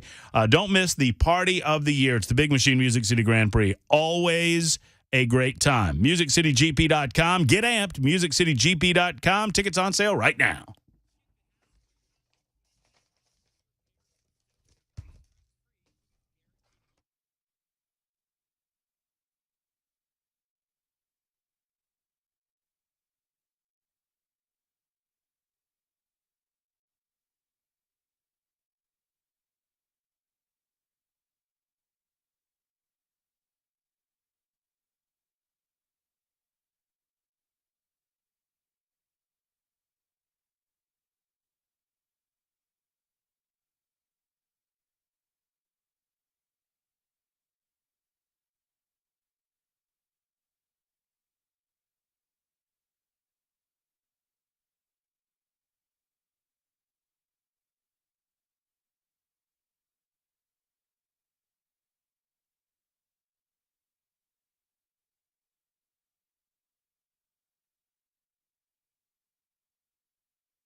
Life in prison is the sentence that a murderer in Idaho got from a judge today.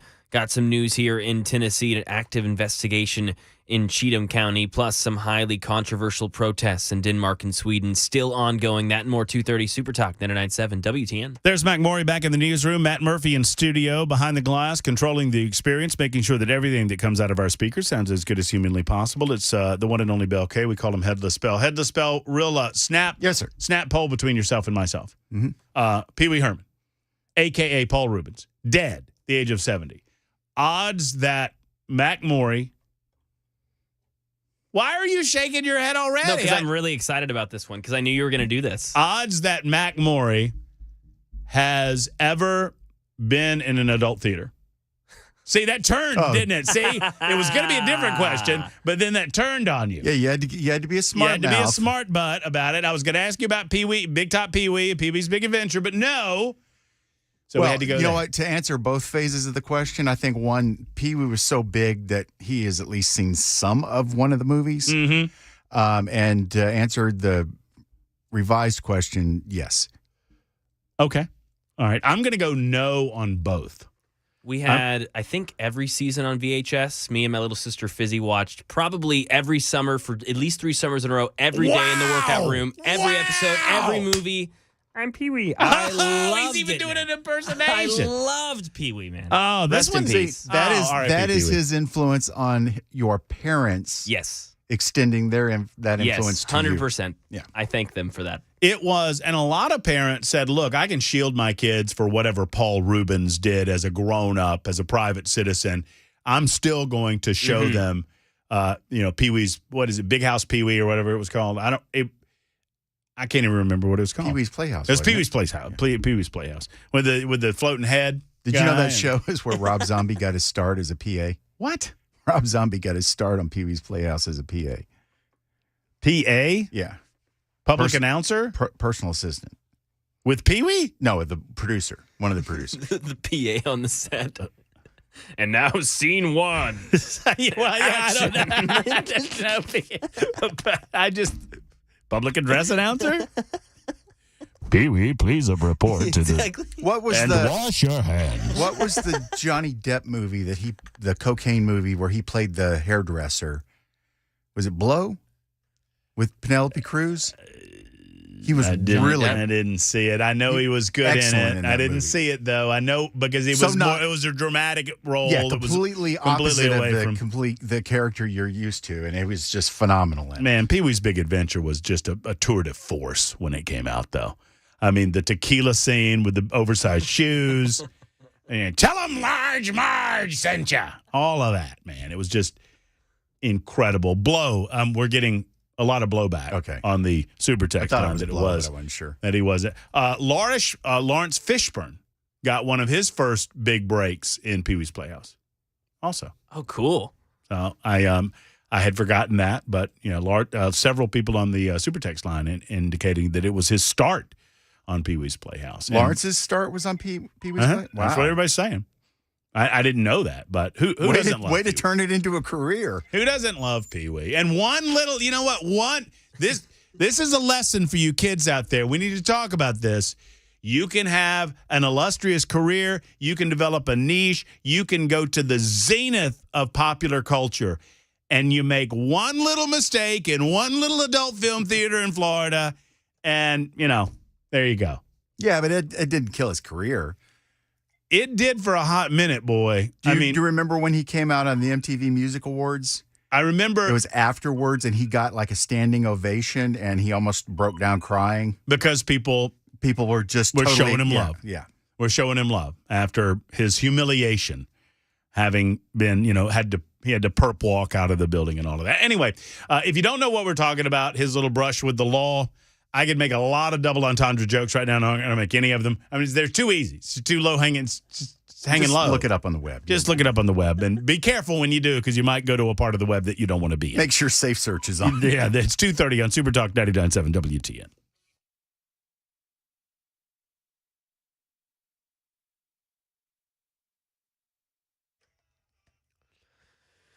31 minutes after the hour of 2 o'clock, I'm Mac Maury with your top stories. 92 degrees, a hot one in Middle Tennessee today, and it shall be all this week, and won't see really any rain, any chances of rain until Wednesday afternoon. Full weather forecast in 2 minutes. An Idaho judge today sentencing Lori Vallow Daybell to life in prison without the possibility of parole for the murders of Tylee Ryan and J.J. Vallow and for conspiring to kill Tammy Daybell. She will serve 3 consecutive life terms. Here's Judge Stephen Boyce during sentencing. I'll next address the 3 conspiracy counts you've been convicted of. And note under Idaho Code 18-1701, the punishment for those crimes is the same as the underlying offenses you combined to commit. One of the offenses you combined to commit was first-degree murder, so those may be punishable also by imprisonment for life. He called the crimes heinous and egregious. Right now in Tennessee, the death of an off-duty sheriff's deputy is under investigation. The Cheatham County DA requested TBI agents to a home of an off-duty deputy in the 2300 block of Highway 12 in Ashland City. The deputy's name has not been released, and the medical examiner's office will determine the cause of death.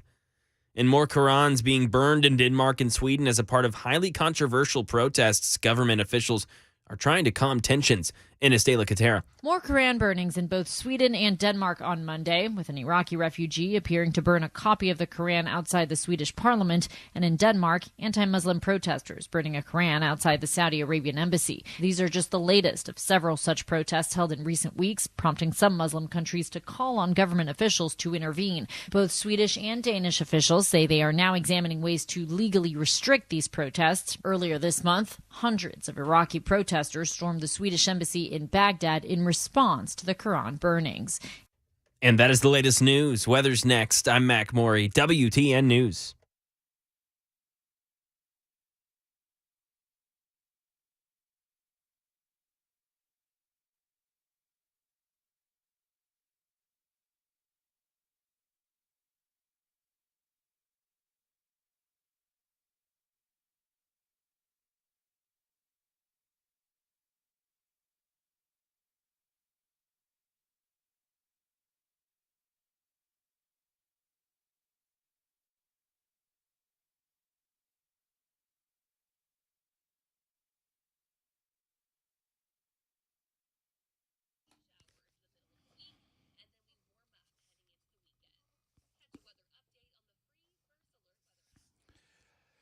It is farmer's market season, and the wife got some cucumbers and some of those small spring onions to make what we know as a cucumber salad like Grandma used to make. And you slice the cucumbers thin, you get vinegar and a little sugar, and dill from Savory Spice. Friends, summertime recipes have never been better. Thank you to Savory Spice. That's just one example of the type of thing that they're selling that makes my food experience even better, even though I'm trying to lose a little weight. And I just got last Friday, David from Savory Spice. We were over at L&L Market at Bold Patriot Brewing Company, and David stopped by. You know, they have a shop. Savory Spice is right there in L&L Market. And he brought me some of this street corn sprinkle. Oh, my goodness. It was behind the scenes for a while, and now it's right up front and available for you at Savory Spice. Whatever your need, if it's a salt, if it's a seasoned salt, maybe some garlic, maybe some celery, maybe some dill, whatever it might be, they've got it at Savory Spice. I love this shop, and you will too. You up your food game by upping your spice game. You up your spice game at Savory Spice. Tell Holly, David, and the rest of the crew that Matt Murphy sent you to either location in Nashville on Charlotte Pike or just off the square in Franklin. It's Savory Spice.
It is Super Talk 99.7 WTN 237. Yeah, that's about right. We're here till 3, the drive with Brian Wilson. I got a chance to see Brian for the first time in a while. He's still tall, by the way. We saw him out at the Tennessee Radio Hall of Fame event in Columbia, Tennessee. Hail, hail, the gang was all there. Well, for the most part, we were there.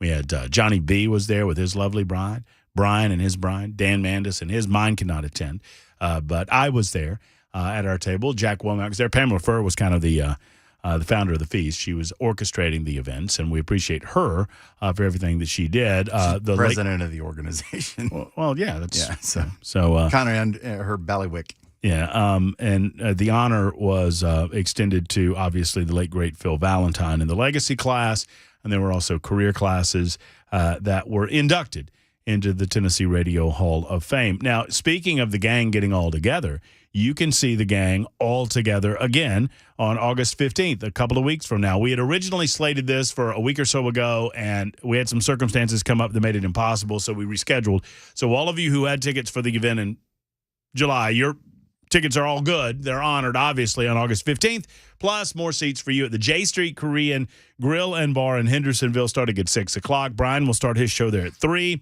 and the interlopers will come in at 6, and we'll have some great discussions on air and off air. We'll break bread together. It's just, I promise you, we'll make it worth your while and worth your time and money. Go to 997WTN.com for more information about tickets. That's 997WTN.com. I believe this is Mike.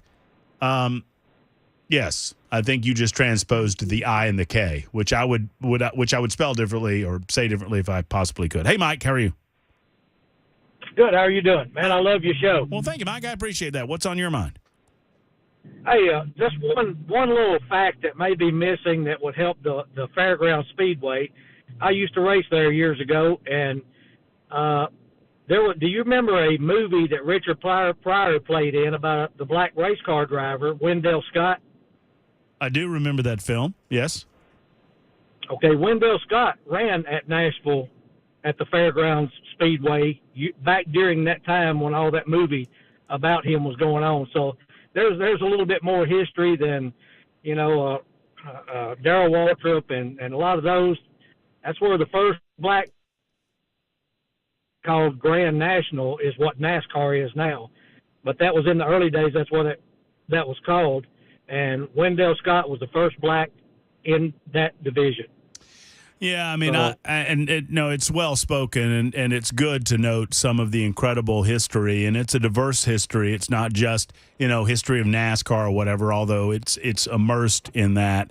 Mike, I'm of the opinion. Thank you for the call. That the only way that you can convince people to be against the renovation of the Nashville Speedway, the Fairground Speedway, is to lie about it. That's the only way. And anyone who's willing to lie to you about that will lie to you about a hell of a lot more. The noise that people may or may not complain about in and around the Speedway, the noise is going to go down. The renovation will add to the totality of the renovation of the entire fairgrounds, to include Geodis Park and to include the new fair area with the buildings that they've now built there for the flea market and whatnot. The voters went to the polls, 10 years ago or so, and voted 71% that they wanted to keep racing at the Fairgrounds Speedway.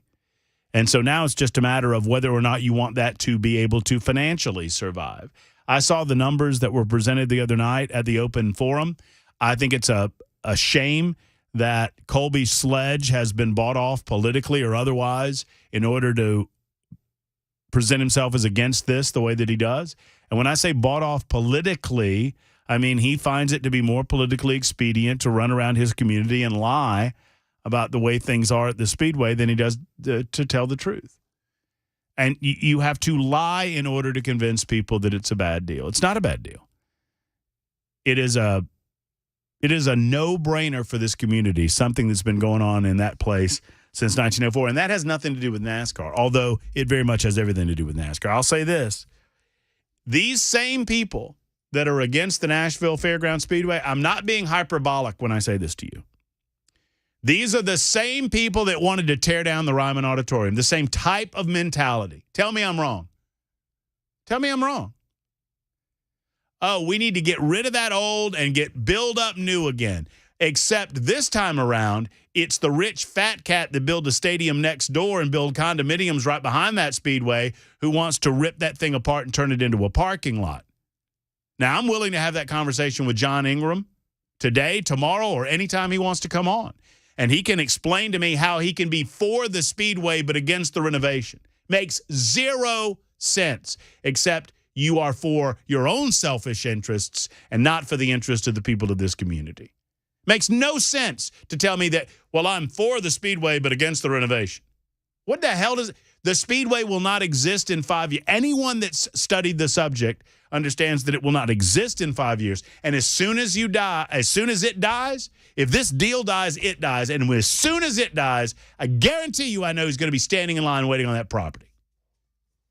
And in 20 years, everybody will be sitting around talking about, oh, man, we shouldn't. How sad it was. Yeah. How sad it is. How, oh, my granddad used to go out there, or my dad used to take me out there when I was a kid. Isn't it sad that it's no longer? And if certain people get elected mayor, the fix is in on that thing. Don't get me started. Mike's gotten me started. I'm getting my Rand pants on. See, the fix is in as much as they had this deal in place. They've been working on it for 6 years. Bristol Motor Speedway, in conjunction with Speedway Motorsports, they wanted to put their money where their mouth is in terms of this property. And they've been begging for a public hearing on this for the last 6 months. And Colby Sledge, District 17's Colby Sledge, is the one that has to call that public hearing. And he refused to call it for 6 months. He waited until it's going to take a call of a special meeting in order to get this done before the session closes, before the council session closes. He did that on purpose, folks, because he wants to get to a new mayor. Colby Sledge is in. I'm just calling it like it is. Other people won't say this on the air because maybe they're afraid to. I don't know. But Colby Sledge is in thick with Freddie O'Connell. And Colby Sledge is invested in a Freddie O'Connell mayoral success so that he can get a gig. I promise you, if Freddie O'Connell becomes the next mayor, Colby Sledge is going to be a part of his administration. And Colby Sledge knows that. And both of them are against this. Why? I don't know. I don't know if they're good buddies with John Ingram. I don't know. But Freddie came on our show and refused to commit one way or the other. In the interest of disclosure and out of an abundance of caution, I will say that Freddie O'Connell would not commit one way or the other where he was on the racetrack, which is a shame in and of itself, considering that he's going to have to vote on it pretty soon as a Metro councilor if you get a special session or a special meeting is what you would need. This would turn out to be like Opryland, where everybody was like, oh, yeah, get rid of that old, nobody cares. Put that mall up. Now everybody looks at the mall is like, why is that eyesore there instead of Opryland? I go back to Opryland is a good one, although, reading back on that, you were here, Bella, so I don't know, but reading, or maybe you weren't. Maybe I know you left for a time. Reading back about the history of Opryland, it's my understanding that just happened so quickly without really any public comment at all. It took most people by surprise that it occurred. This, you got fair warning. I mean, once again, if you let money people with development in mind run the show, then the Ryman Auditorium would have been a pile of rubble in 1992. Now, I consider the Ryman Auditorium to be the finest place to watch music in America. What with its history and everything else that goes along with it. Your city can get bigger and better without losing its history. At Ernest Tubb Record Shop. Yeah. Had it not been for the push back when I first got here regarding Ernest Tubb Record Shop, when it was no longer, it made no financial sense to keep it open as a record shop because of the rents involved and because of the value of the property. But certain entities stepped up and stepped in, bought the property, and said that they were going to preserve it as best they could. That preservation doesn't come without a fight. And I encourage you to fight back this week, this Thursday, when it comes to your vote in the mayor's race. Grace is next up. Grace, thank you for your call. How are you? I'm great. How are you? Wonderful. What's on your mind? Well, I take exception with Matt Morey. Is that how I pronounce his name? Mac Morey. We call him Young Mac Morey. We also call him Cougar Chow, Grace. But that's a different subject for a different day. What exception do you take with young McMorey? He's over there talking about how hot it is. Baby, it's in the 80s, and there's a nice cool breeze. Oh, well, there you go. See, he don't know nothing about hot. What do I know? Come on now. Don't be scaring people. Yes, ma'am. Yes, ma'am. And you know what else? It's going to be nice tomorrow when the National Night Out Against Crime events are going on. Wait, the National Night Out Against Crime is when is it? It's tomorrow night. All right. And there are events all over the country, but Nashville specifically is what I want to talk about. Nashville Police Department has numerous events going on throughout the city. And the Donaldson Hermitage Precinct, we're going to want to see you out there at the truck stop at 229 Donaldson Pike, supporting the local law enforcement and firefighters and first responders. And it's going to be in the 80s with a nice cool breeze, Matt Maury. 80s with a nice cool breeze, Maury. He checked out. He's got his feelings hurt, Grace, I think. No, he's actually working on the news. I'm just kidding. Grace, that's good info. Tomorrow night, support your police officers, your firefighters, your EMTs, your first responders every day of the week and twice on Sunday. But this is a good way to show love and support for the National Night Out. I love it. Absolutely, absolutely. And also, Box 55 will be out there accepting donations. Box 55, we need bottled waters, we need Gatorades, and we need snacks. And that's what goes out to the scene whenever our first responders are going to be on scene for 4, 5, 6 hours. They bring out, some snacks and drinks to keep them hydrated. Well, if you want some snacks or you want some drinks or you simply want to say how much you love them, go out and see them. Good info. That's a good public service announcement, Gracie. I appreciate you so much. I'm involved in a national night out tonight. I feel like such an old man. I'm going to see Oppenheimer. Woo! Oppenheimer in 70 millimeter IMAX. Nice. At the aforementioned Opry Mills Mall. But I'm going, guess what showing I'm going to? Anybody want to take any guesses? 10 p.m. 10:30. No. So it will be done at 1:30. 1:30. Well, I mean, 10:30. You'll get home at It'll be done at like 2. Yeah, 10:30. You'll have 20 minutes of previews. Yeah, you're getting done around 2. And it's a 3-hour movie, so we're getting done at 2 a.m. Oh. Then you got a half-hour drive home. Oh. Yeah. So I'll get back to the dogs around 2:30. That's going to take about 30 minutes to wind that back down. So I'm in bed probably like 3:30. Might as well just stay up. Back up. Oh, for the show? Yeah. Back up and at 'em? Is Erica going? Yes. Dan's going to want you on. I don't his know that show she for wants to, but yeah, I'll be listening to Dan Mandis on the way home. Nashville's Morning News. That's how much I wanted to see Oppenheimer in IMAX in the 70 millimeter, which is the way that Christopher Nolan said he wanted to present it. I love historical drama, and this one apparently is as good as it comes, so I'm going to go give it a go. I do not plan on attending the Barbie movie.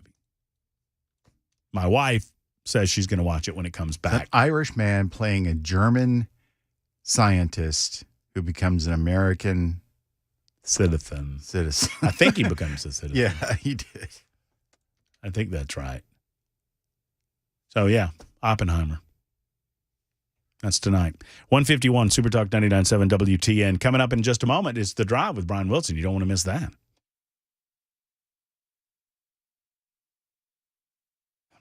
The world-famous Glock store, McGill's Glock store, is on Airlane Drive just off of Elm Hill Pike and well within the sound of my voice. If you're within the sound of my voice, wherever you might be, I encourage you to get to the Glock store to see the Glock store difference.